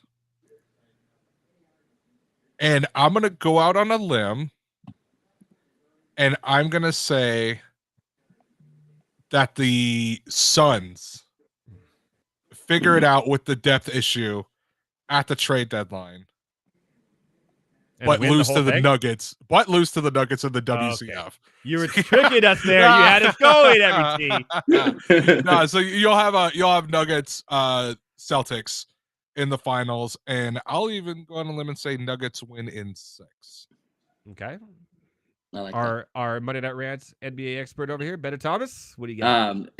I'm gonna be quick for the East. Celtics. Celtics are my favorite. I think with health, they are insane. On the other end, I'm going with the Lakers, man. I think that the Lakers got better. We have the same team that went to the Western Conference Finals, but you swapped out Dennis Schroeder for Gabe Vincent, Mo Bamba for outta here, Jackson dude. Hayes and Christian Wood. It's just the additions are there. And what the big thing was which I didn't think was going to be able to happen, D'Lo, Reeves, and Rui, all three of them were able to come back. With health, I think that we are the best team in the West. I think we're better than Denver. Denver swept us last year, but one of the biggest reasons was because nobody else is coming in to guard Jokic besides Anthony Davis. You now have 2 7-footers alongside of him. I like the Lakers out of the West. However, pains me to say this. I do not think we beat a healthy Celtics. I do not. I think it would go to game 6 or 7, but I do think the Celtics will win. I think they match up better with us. I don't think anybody can stop the Celtics when healthy. That lineup is crazy. Drew Holiday is an underrated player, man. I've always loved underrated players in the history of the NBA. You know, and then Porzingis. Porzingis is the question for me. If Porzingis stays healthy, which probably won't happen, but if he does, then they've kind of got the big man they've been looking for a little bit, but the defense still lacks. So Porzingis stinks. How many teams he's been on over the last 5 years? At least 17. I mean, but the thing about it though is, I mean, the stats are there when he's on the court. You can't argue with the stats. The stats are there when he's there. So it's just I mean, the stats are there because he's the only dude on the court. So I mean, Kyle Kuzma averaged over 22 points per game, right? Like, you know, I mean, Bradley Beal was there at a certain point. Bradley Beal's a very ball dominant player. They had people. Okay. I give you that. I'm down on Porzingis. Do not bet on him for comeback player of the year, please. Or maybe you should. I don't know. no, don't do that. Do not do that. No, stay the All right. So you say the Boston wins the title over the I do Lakers, say in Boston one of the wins the title. biggest rivalries in NBA. It pains me. Interesting. What pains me is this. I'm going to take, by the way, from the old NBA expert, because he took the Lakers to the new one, me. I'm kidding. I was messing with you. I'm going to go ahead and say Milwaukee out of the East. I think they do enough to pull it off. Make some trade deadlines there. They're a little sour taste in their mouth after last year, I believe. The Dame effect with Giannis, a little bit less on Giannis. He's not just the face of it anymore. I think they start off very slow in the season. Very slow start, maybe even like 500 for the first month. But then they start to pick it up, find their identity, and they roll in to the championship against the Denver Nuggets. If it ain't broke, don't fix it. They are the best team, I think, in the NBA. I think they're going back to the finals this year. I think they're going to roll over all these teams with no depth. Although I think it's going to be Denver versus the Lakers in the Western Conference Finals, but Denver wins at 6. And I'm going to say this. It's Dame time, baby. Give me the Bucks to upset Denver and win the NBA title 2023-2024. I'm on the Dame train, baby. I like it. Yeah. Heavy T, I mean, it's any man's game, right? But I mean, yeah, pretty much for the most part, it's any man's game. go Pacers. I will say, though, this is going to be an extremely interesting season. There's a lot of teams, you know, and it's usually not like this. And there's a lot of teams that, like, honestly, genuinely have a chance to go win a championship with health. You know what team we didn't talk about really was Sacramento, who I think they fall. I think I don't think they fall, like completely fall, but I don't see what I did last year. They didn't really make any additions. They didn't really do anything to get better. Like, yeah, I don't know if like I'm not going to say they fall so hard that they're out of the playoffs, but I don't think they get the 3rd seed. Mm-hmm. Speaking of falling it out of the playoffs, a 3-run home run from Nathaniel Lowe, and it's over. Baby. Wow, man. That's The Texas Rangers are going to the World Series, and the Peter's Astros at are it. defending champions. The Trash Canners, they're done. Well, speaking of done, Thank you guys so much for our NBA preview. We'll obviously Yes, sir. check in and do some fun bets. We'll see how it all plays out in the end. I was gonna take. I'll be honest. I was gonna take Denver to winning it, but that'd be too boring. So I took Milwaukee. I really do think Milwaukee's gonna go out of the East. I just want to switch it up a little bit because Heavy T took Denver. I'm like, let's go the other way there. So Celtics for Thomas, Denver for Heavy T, and the Milwaukee Bucks for me.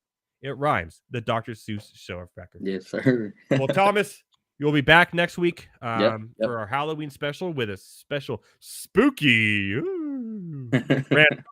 Wear your Halloween costume. I'll be wearing mine. All right. Okay. For sure. We'll have a lot of fun. Thank you so much. Our resident Monday Night Rants NBA expert, Thomas Stevens at Better Thomas. Get your Halloween questions for next week. We'll bring back Rants on the Street. Yes, sir. Heavy T, let's take a quick break. When we come back, let's talk a short little bit of college, and then what say ye, Heavy T? And I think we have a eulogy. Ooh. I will double check that. We will see, but I will double check. All right. After the break, what say ye, Heavy T? And maybe a eulogy. Love you, Thomas. At Better Thomas, everyone. Give him some love. Later, man. Later. Loons. Where did those come from? Okay. That where? Where did What? those come from? What was that? Wait, where did those legitimately come from? Like, no idea why balloons just appeared out of show nowhere. them on your screen. I did not press anything. I did not touch anything. Maybe Sports 7 in the chat's messing with us. I have no. That was insane, right? That was weird. Okay, we're gonna clip that. We're gonna. I don't. We'll go back and What just find that and happened? post that on Twitter for everyone to see, or on Instagram. All you fellow ranchers who see what the hell that. Hopefully that came out live. Like I don't know where. Pretty sure it did. That's the first. Stop I've ever pressing seen it. buttons, Heavy T. I did not touch anything. That's hilarious. All right, we'll do short college football picks. And I'll get to what say you Heavy T after the break. We'll see you soon, my fellow ranchers. Balloons. Of the NHL games, I had a conversation with Coop A Fiasco yesterday when we were producing High Stakes, and he was talking about playing video games. And since he covers fantasy football, I said, "Hey, are you going to be getting the new Madden this year?" And he goes, "Yeah, I don't really play Madden. I play NHL." And that tells you, and it really does, that I do feel that the NHL game is better than Madden. I feel like Madden is overrated. The NHL game is so realistic. I don't know if you guys saw the trailer and all the new additions that they added to this game, but it really looks good. I tried finding all the games that I had of NHL, and I thought I had a lot. I only have 4 of them. And that's because I used to live with my my roommate and good friend who got me into hockey, and we would play most of it in his house. So he has most of the games, but I do got 21. There you go. I got Okay. NHL 18. We got Connor McDavid up there. There you go. NHL 12, I think, was the start of the new consoles for me. But the big one, Okay. the holy grail of NHL games, NHL 94 Oh, there for you the go. Sega I mean, Genesis yeah. right there. Look at that. Look at that beautiful cover. Look at it. Looks like a VHS tape. That's how good this game was. No, let me stop you right there. So people, VHS tape, if you don't know, it's this like rectangular black plastic with the magnetic tape on the inside. Tape's this big. You put it in something called a VCR. For a little while, there was something called Beta that didn't last too long. Look at this cartridge. I mean, they're not cartridges anymore. They're either discs or those little memory cards. But man, that thing is thick, right? And You don't and even then need a cartridge or a disc anymore. You can buy the digital version. You digital can- version, any and then of you that. got Ron Barr on the book. I mean, he used to Oh, be yeah. always in the intro telling you about the team and what was going to be happening in the game. So NHL 94 is by far my favorite game, sports game. I love that game.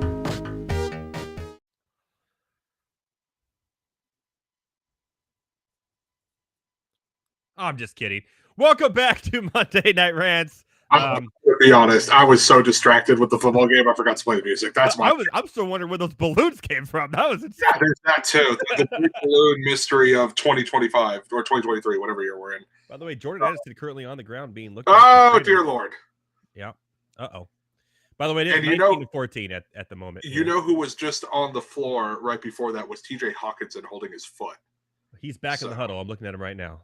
Okay, well that's good. But I see, Yeah, I'm seeing Addison on the floor, hoping he just got the wind knocked out of him. and Brandon that's it. Powell season, baby. Brandon Powell season. Oh, jeez. That's Osborne done nothing in this game too, by the way.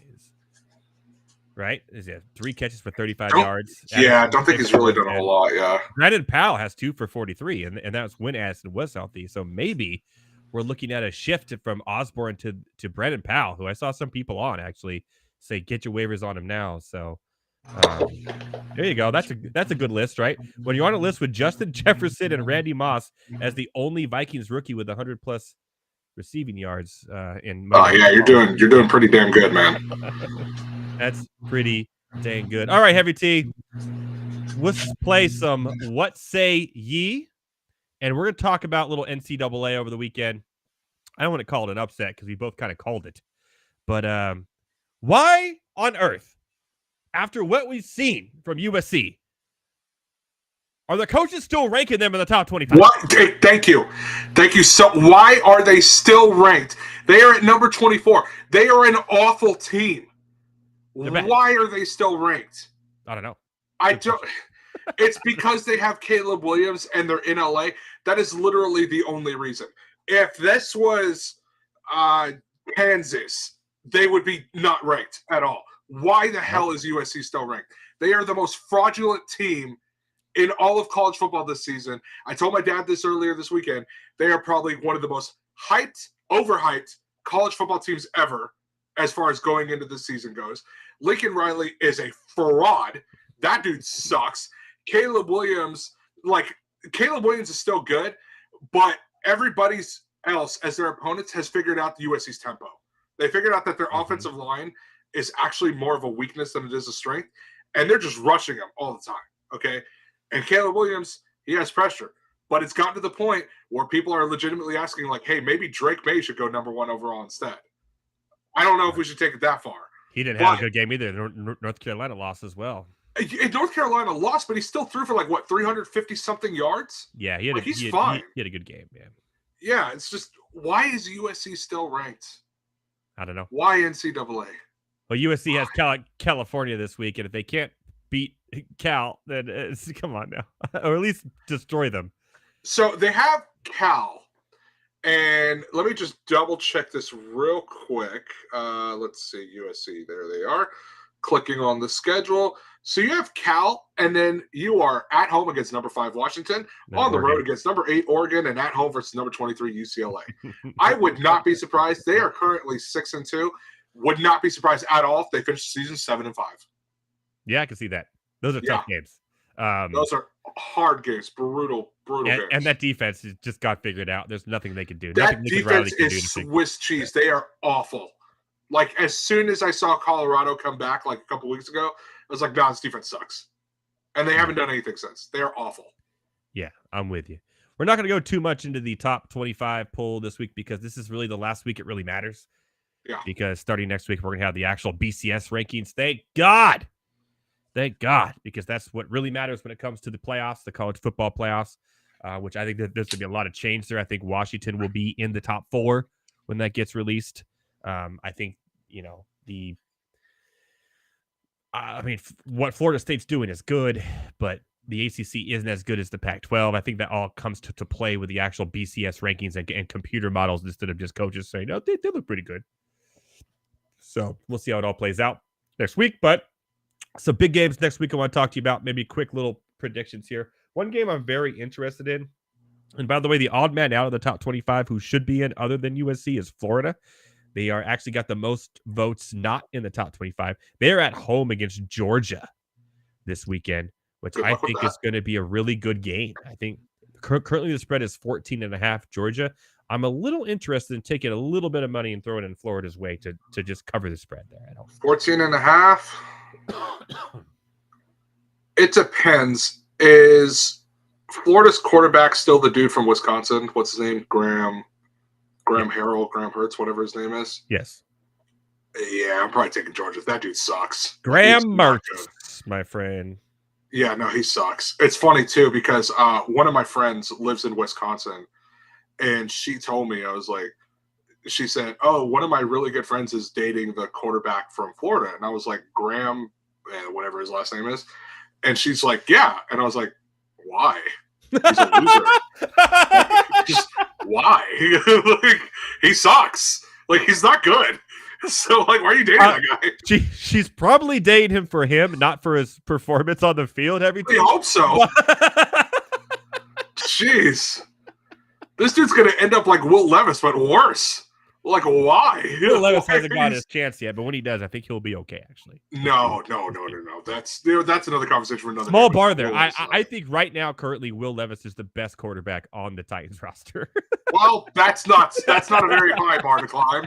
Like, that's a pretty low bar to climb. And they still make him inactive every week. It blows my mind.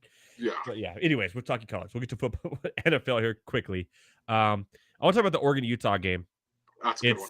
In Utah. Remember, Utah Rising's out for the year. He may come back for his 13th year of eligibility next year. We don't know. They're without their starting running back. They're without their starting tight end. They do have a really good receiver there, and they started the freshman quarterback here recently who's been putting up pretty good numbers, especially running the ball. Throwing the ball, not so much. Their defense has some key injuries as well. I know it's in Utah. Utah's played Oregon very tough. At only -7 for Oregon, a touchdown, I kind of want to take Oregon in the -7. If it was like 10, I'd be a little wary. 8.5 even. But at 7 by a touchdown, I can see that happening against this depleted team in Utah. And remember, this is not the USC defense Utah has to play. Yeah, no, Oregon's defense is very well put together. Top defenses in the country. So, and top offenses in the country too. So, yeah, you're going to see this Oregon team hold USC in a couple weeks. You saw them hold Colorado when everyone was all high on Colorado. I mean, yeah, I'm taking they Oregon. held Washington State, who's been a good offense this year too. Last week. Yeah, I think the -7 is a pretty safe bet. I actually really like that. I mean, don't get me wrong, I really like Utah too, but USC is USC for a reason. Like, they suck. So we get it. Yeah, we get it. Now I'm gonna look. There's so much USC slander that needs to happen. I hate USC. So I'm with it. I'm with it too. But we got to move on. Not from hating USC, just in the show. Next week we'll bring it back. Yeah. Duke Louisville is a good game. By the way, Duke should have had that, man. They were up, but once they lost Leonard back to injury, they just they had the lead, and then 17 straight the other way for Florida State. Duke is a good team. Leonard's a good quarterback. I think he's going to be drafted in the first round of the NFL. He doesn't have a lot around him, but he makes things happen, and I really like him when he's not on the field. It's just hard for them to produce any points.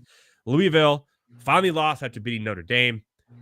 Here we are again, -4 in Louisville. I'm still not sold on this Louisville team. They're 18th in the country. Duke is 20th. I'm just not sold that this is a top 24 team. I know they beat Notre Dame, but even though they're 6-1, their other wins weren't that impressive to me. And this Duke team looks a little overall better. So I'm kind of going to take Duke in the +4.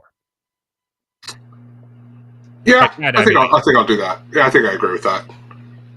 All right, well, one more, then we'll move on to the NFL because I know you want to talk about your Falcons. And I've been hiding it, people. I'm not an idiot. I'm not an idiot. I know what happened with Bijan. I know the whole thing with Bijan. I haven't said anything about it yet. There's a reason, because that's the main topic. You've been hiding it like Bijan. You've been hiding it like him. Yeah, that's the main topic for What Say Ye Heavy Tea. So give me a break. You're going to hear it. Okay. Colorado at UCLA. 17, UCLA at home. Now, hear me out on this one. True freshman quarterback for UCLA. Colorado has to start winning, or they're not even going to make a bowl game after the hot start to the season. It doesn't get any easier for Colorado after this. I think they give it to UCLA a little bit and cover the 17. Yeah, no, I agree with that. The over is 63.5. I'd probably hit that over. A lot of points, but yeah. That is a lot. I mean, you'd be looking at like a 30-30 game plus the little sum. I think I'll take the over on that. But yeah, 17.5 for UCLA. I'm not saying UCLA is bad, but Colorado does get hot. And they do play like one of the better offenses in the country when they're hot. So 17.5 is a lot. I'll say Colorado plus 15.5. I think I agree with that. Okay. And my no-brainer favorite lock pick of the week, Yes, North Carolina minus 11.5 over Georgia Tech. Rebound game after the big loss. Georgia Tech stinks. It's only covering 11.5 right now. Take that now. Take that now. I'm really glad you mentioned rebound game, because there is one other game I want to bring up. Washington Stanford. Washington struggled against Arizona State, who also nearly beat USC. Is Arizona State good? I don't know. People might be talking in Tempe. We'll talk about that later. But Washington, on the other hand, they're playing Stanford in Stanford, 26.5. I'm taking it. You're taking the full 26.5? 26.5. You think the Huskies just smash them, stomp them? Have you seen Stanford play? They are awful. They like they are USC. I don't remember the score of that game, but no, Stanford is bad. Let me just double check their scores real quick. I think they lost to USC 56-10. Oh, who was they lost to Sacramento it wasn't State? Stanford that beat him. It was Arizona. My bad. Yeah, they lost to Sacramento State. They lost to Arizona. Lost to Oregon 42-6. Lost to UCLA this past weekend 42-7. Did 1 point better. Yeah, no, Washington. What is it? 26.5. Washington all day. Yeah, I'm with you on that. And by the way, which is really sad, when I was watching the Stanford Oregon game earlier this year, it was in Palo Alto, and the stadium was 1/3 the way full. There's red seats everywhere, and 80% of the fans in the stadium were Oregon fans. Yeah, Stanford has definitely fallen off over the past decade. It's kind of sad, actually. Yeah, it is sad. So thoughts and prayers to those in Palo Alto. Here's a new one, just because we're about to get to it soon. But Stanford, I'm sorry. After all that, sounds like somebody's got a case of the Mondays. Agreed. All right, it's time for What Say Ye Heavy Tea.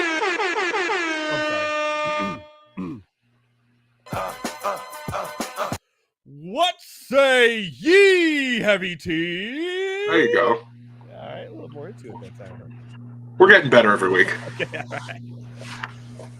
You're off next week, right? You're not going to be here? I am, yes. I will be working at my other job, because the following weekend I will be in Cincinnati. So wait, so you are off next week? You won't be on the show next week? Yeah, I'll be working my other job, so I'll be off of the show next week. Gotta get you that pickle outfit. I thought it'd be the perfect time for you to wear it. Halloween show. But it'd probably be even funnier if it wasn't a Halloween show, to be honest. Yeah, I know. I'm not gonna lie, not looking forward to that, but it's all right.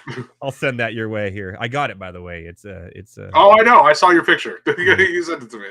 I got your picture about it. And I'm just gonna have you on the whole show that time, just for fun. Even when I'm talking, doing my rant lines, you just be sitting there quietly. This is my hell. Okay. This is what I deserve. What's the EVT? Where in the world was Bijan Robinson? Oh my God. Okay. No. Look, okay. If he, from the understanding is, from the explanations they gave up today, is that he had headaches, which tells me migraines. Okay. And that's fine. People get migraines, but you need to let people know this stuff ahead of time, because I'm looking at Twitter. Everybody's like, what the hell is going on? Where is he? Did this dude call Arthur Smith a racial slur? Did he sleep with the owner's wife or something like that? Why is he not, like, everybody is wondering, why is he not on the field? And for the Falcons just to not give an explanation at all. And the only explanation we got was when at halftime they asked Arthur Smith, where's Bijan? Oh, he's just not feeling it. What the hell does that even mean? He's not feeling it? No, you know what happens it's when not my day, guys. It's not my day. I'm out. Yeah, you know what happens when I'm not feeling it? I go to work. Okay? Like, don't tell me he's not feeling it. Like, and I'm not, look, migraines suck. I've had them before. I get that. But I'm not feeling it is not a good cover at all. Like, I didn't even know what to do with that information. No, it's terrible. And then, like, if Terrell Davis can play in the Super Bowl with migraines that actually gave him blindness, and they can give an explanation for that, then you can give me an explanation for why Bijan isn't in the game. Even the interview with Bijan was a little off, because they were like, asked him, he's like trying to answer seriously, but you can see this little grin on his face. I don't know if that's his normal face, but he had this little grin, like, I'm just telling you what you need to know. I'm not telling you what you want to know, type of thing. And it was odd. no, the whole thing was, and now the NFL is actually investigating it and asking questions of what the hell happened. As they should be. I guarantee you, at some point in the season, it's going to come out like, hey, remember that game where Bijan literally played 7 touches or 7 snaps and touched the ball once? Yeah, this is the real reason why he didn't play. There's no explanation whatsoever. I just dumbfounded. Absolutely dumbfounded. I'm bringing up Arthur Smith on war crimes against the city of Atlanta. This is absolutely insane. Like, you saw what about your fantasy football leagues? So I am so glad I did not, because everyone's like, oh, you're a massive Falcons fan. You're going to take Bijan in the first round. I didn't touch him in any fantasy football leagues. I look like a genius. Okay. Yeah. Just because you watch the show. Yeah. I'm not big on certain rookies. Okay. But like, as far as the whole Bijan thing goes, I'm going to show you my tweet that I sent you yesterday, but just so other people can see it. Give me one second here. It's a great tweet, by the way. It is fantastic because I sent you a tweet or a text that said, hey, did Arthur Smith play against Bijan in his fantasy football leagues? Yeah, right there. If anyone out there sees Bijan Robinson, please alert your local authorities or missing persons. Tag the FBI, the CIA, the president, and the Atlanta Police Department. It's just like, what the heck? Like, dude. Did they ever get back to you? No, neither did. I did ignore a spam call earlier. Could have been one of them. It's very possible. But it's so funny because, and even the Falcons Twitter was like, oh, where is, I can't remember. They put something yesterday, like, where is so-and-so? And immediately everyone's replying, where the hell is Bijan? Where is he? I don't, it's just befuddledness. They weren't even showing him like on the sideline or anything like that. It was exactly my point. It was really made weird. No sense. Oh yeah, that's what it was. Grady Jarrett had his helmet knocked off, and they said, "Where did Grady's helmet go?" All the comments, "Where did Bijan go?" Like, just oh my god, it was a cluster F. And then on top of that, Ritter needs to go. He sucks. Yeah, this dude was at the Bucs 1 yard line. Not his own 1 yard line, the opposing team's 1 yard line. As in, you need 1 yard to score a touchdown. And fumbled it and lost it twice.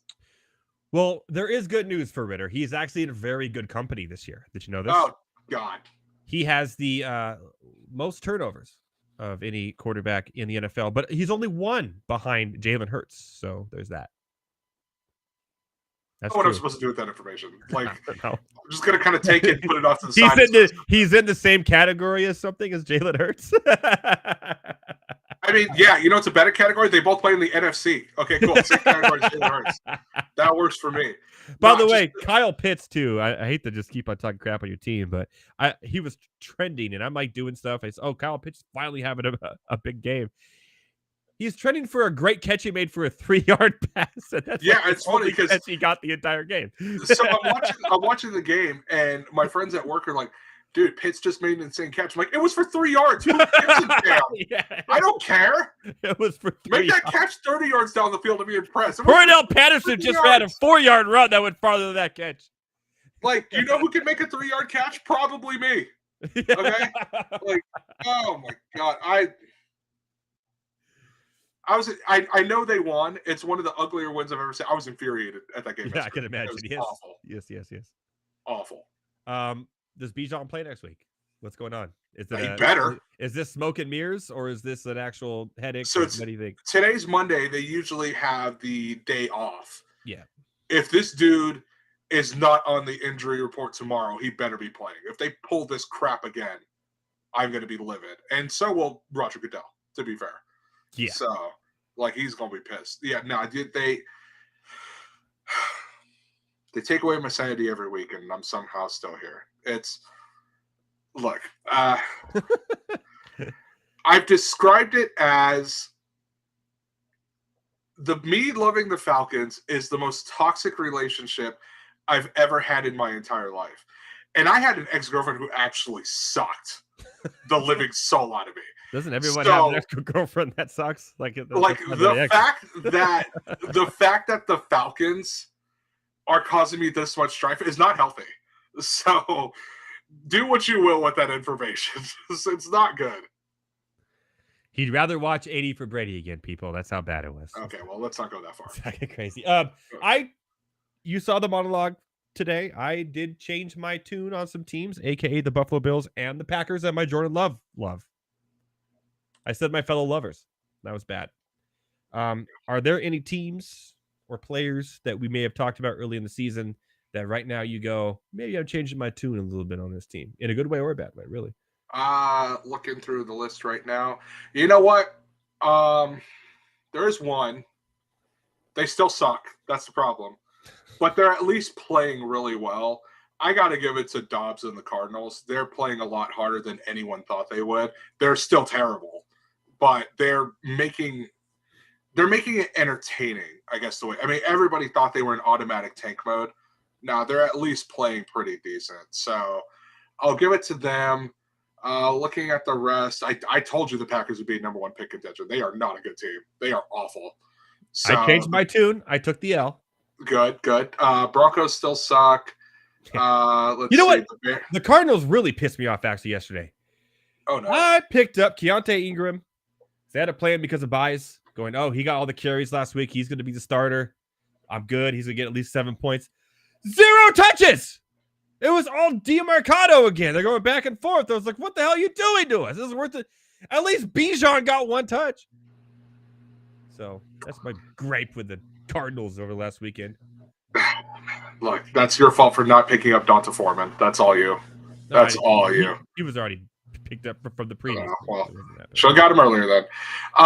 Let's see. Looking at the rest, I have Roshan Johnson and Khalil Herbert in that league. looking at the rest of the teams real quick. The Browns defense is good, and they got absolutely saved yesterday because that game was also horribly officiated. But that seems to be a thing now in the NFL. Yeah, now I will admit with the Browns, I was half right. The Browns defense is good. The Browns offense is not good. So now part of that is, of course, the Nick Chubb injury that happened in week 2. Mm-hmm. But the other part of that is that Sean Watson sucks. Like, he is not good anymore. He's done. Yeah, it's done. Yeah, no, he's even when he was healthy before a fake concussion, the balls he was throwing, everything, it was just bad. And I'm done with him. Yeah, as you should be. There is one thing, or one team, I should Myles say. Garrett's a baller, though. Myles Garrett is a dog. He's that the dude best is an defensive player in the NFL. Beast. There is one thing I do want to take credit for. As I said, we're changing our tune, Heavy T, not taking credit. No. I want to take credit because I think people should start to believe me now. Because even when we did the NFL predictions, you looked at me a little crazy, like, is this dude being serious? The Texans are 3-3, and they actually look pretty good. Yeah, but you know how high it was on CJ Stroud and everything, and the coach and the weak division. So I did look at you a little bit because you said they were going to win the division. I don't know if I said that. I'm going to go back and look at the they were going to win. You said like they could. Like I remember you saying I said they would finish second. I don't think I said they would win. But it was second. Okay. Right. Yeah. Which is very possible. If you look at the rest of their schedule, it's not good. Most of these are really winnable games. Oh yeah. They play Carolina, the Bucks, Cincinnati, the Cardinals, the Jags, the Broncos, the Jets, the Titans still twice, and the Browns. There's a lot of winnable games right there. I like it. I like that team too. I like the direction they're going. If they could just get some, not this year, but like in free agency, some sort of offensive line that knows how to block for the run game and unleash Dameon Pierce, they'd be on their way. They have really good pass blocking, which is crazy because Stroud's actually not getting sacked that much. But for some reason, their offensive line cannot block for the run to save their life. It's insane. I mean, when Laramie Tunsil's your leader on the offensive line, your offensive line is probably pretty good. Yeah, but they can't they have like the lowest yards per carry, bottom 5 in the NFL. Yeah, Dameon Pierce, who last year he was not good in the red zone. Actually, short yardage, he's not good. It's really maybe he should just be better. Simple as that. Yeah, I'm going just with you. Be better. Maybe it's him. We are going to have a cut tonight. Just want to let you know. Okay, so it is going to be Garrett. Yeah, it looks like it. I mean, he has Brock Purdy still, and he is behind Dylan by 11 points. So he needs a miracle. And Dylan still has Kittle. and Osborne. Okay. So I believe, and Kittle just caught another pass as we just watched this. So that's more points to Dylan and less points to there. So I believe our boy Garrett, who's just came back from the Bahamas, by the way, I believe he's done in the Guillotine League. And that's sad. And he has some very interesting players on his team. Brock Purdy, Josh Jacobs, Javonte Williams. Well, there's the two that screwed him right there. Devonta Smith, who's been playing hurt the entire year. Hollywood Brown, Kyle Pitts, who doesn't help anyone. Eckler, who had his worst week ever in the last 2 years. The first time Eckler has not had 10 points when starting a game in fantasy, by the way. But he does have two somewhat big prizes on his bench in Trevor Lawrence. And when he comes back, A-Chain. And Michael Thomas, who, by the way, has constantly put up over 10 points a game this year, is quietly. Michael Thomas is overrated. I don't care about that. Hey, but 10 points is 10 points, man. I will shout out to my team, who had 153 and the highest scoring team of the week, which means I will go down next week for saying that. The Guillotine League.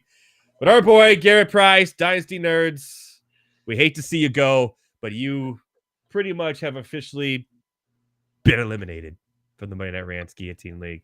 I'll come up with the eulogy in about 5 minutes. We love you. Yeah, you're going to write it while I do Case of the Mondays, aren't you? Real quick, or you know what? I'm kind of feeling this today. We might just wing it. We'll do a winger. A winger. We're going to wing it. Also, real quick, while we're doing the shout out to also Adam Bernard, who was eliminated last week, but we didn't do a eulogy because it was way too close to call. Oh, we still have his eulogy too? Yeah. Well, we'll mention him. He'll get a cameo appearance. We'll mention him in the eulogy. All right. Well, let me get through Case of the Mondays so we can get that going here because we're running out of time here. Okay, I want to do Case of the Mondays real quick. Every week we do Case of the Mondays. People that sucked. We talked about these teams already before, and then we'll have Heavy T come back on for a eulogy for our Guillotine losers who have left us. Wow. It's been a fun ride, and some of us are still holding strong. And when I just realized that instead of spending all my fab, if I would have just left like $10 left where I could just put $1 on all these players where everyone has 0, I would be a lot better off. I now know that for next year. Hope Heavy T wasn't listening to that one. Anyways, we talked about it already, talked about it again. Bijan Robinson fantasy owners. I'm sorry. We don't know what happened. Nobody knows what happened. The NFL doesn't know what happened. They're investigating it. I don't even think Arthur Smith knew what happened. Fantasy is you put your best players in who are playing when they have good matchups, and that's what Bijan had. Well, headaches or not, 1 carry, 3 yards.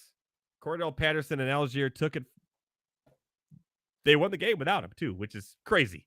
So I'm sorry. I am very, very sorry, Bijan Robinson fantasy owners, but sounds like somebody's got a case of the I am not one of Mondays. them.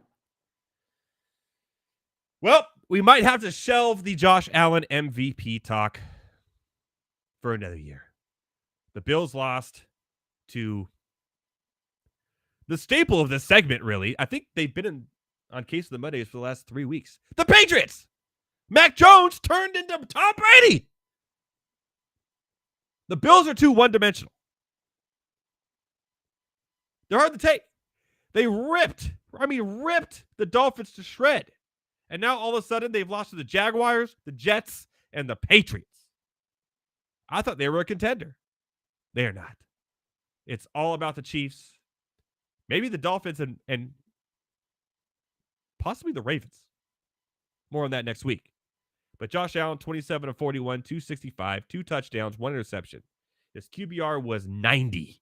Mac Jones' QBR, 126.7. Josh Allen got outgunned by Mac Jones.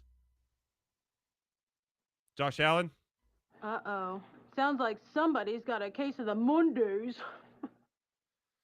If you're wondering why Brian Hoyer was never really a starter in the NFL, well, it's because, well, he sucks. And whatever the heck Josh McDaniels was doing to not play Aiden O'Connell from the get-go was stupid. He actually hung in there with the Chargers a few weeks ago. He sucks. Hoyer sucks. Not the better option. Everything was terrible. You lost to an undrafted rookie from the Shepherd University. Shepherd University. Ugly showing. The Raiders. Uh-oh. Sounds like And last but somebody's not got least, a before we case do of the the eulogy, my Mondays. favorite. I complain about this all the time. Iowa is not a top 25 team. But they got a good defense. Their defense is so good. Yeah, they're so good they lost 12-10 because their offense is terrible. And even worse, they ran a punt back for a touchdown to actually win the game. Not offensively, special teams. But he signaled for a fair catch. Got called back. Next thing you know, Minnesota wins. By the way, I won that bet. Because always bet against Iowa. And the spread. Every time. Iowa, finally out of the top 24. Top 25, sorry. Hopefully they never come back this year. I'm tired of seeing that stupid Hawkeye black and yellow in there. No, they're not a good team. They have no chance being in any type of championship game. No one wants to watch their team play. They lost. They're terrible. And finally, for the last time ever, and never again in the top 25. Uh-oh. Sounds like somebody's got a case of the Mondays. With that, I give you a eulogy from the MNR Rants Guillotine League. I guess that's my cue to go. So, what gave it away? That real quick. Okay, so we are gathered here today to say goodbye to our friend Garrett Price and his team known as Dynasty Price. You won't be building a dynasty in this Guillotine League, my friend. As you are gone about halfway through and further prove the point that I may know more than half the people in this company. We say goodbye to such players as Brock, I might be ass, Purdy. Josh, I think I was a little too overhyped, Jacobs. Mm-hmm. Javonte, damn, Russell Wilson, my quarterback. Williams. Devontae, the other receiver in Philly Smith. Hollywood, that's not my real name, Brown. Nothing Hollywood about it. Kyle, I don't know why Arthur Smith hates me, Pitts. Austin Eckler, who I don't even have a nickname for because he's actually pretty good. Trevor, long-haired Lawrence. And Devon, I may be the secret to your future fantasy team success, Achan. Mm-hmm. May we say goodbye to all these players as they join the rest of us on the waiver wire. Whoever's left. And as far as Team Dynasty Price, you will end up with the same fate as our friend Adam Bernard did last week when his team bit the dust. You will both end up as Woody in this league. And by that I mean, we don't want to play with you anymore. Oh my God, that's the most brutal one on the... May you rest in peace, my friend. I'll see you for Dynasty Nerds on Wednesday. Yeah, by the way, check out Dynasty Nerds Wednesday night. Our boy Garrett should be back from the Bahamas. Do you know if he's back from vacation? He is, yes. He will be back. You know what he's going to do? You know what he's going to do? You should try to get me on there. I want to ask him. He's going to say he lost because he was on vacation in the Bahamas, isn't he? Oh, yeah. I guarantee you. It's like, I'm going to ask him about it. I'm going to ask him about it pre-show, and I guarantee you that's what he's going to say. And to be although he honest, made waiver moves. He made fat moves on Wednesday. He did. So what I think I'm going to do is I think I'm going to clip that little eulogy, and I think I'm going to play it as a timeout on his show. just to have some fun with him. Can we?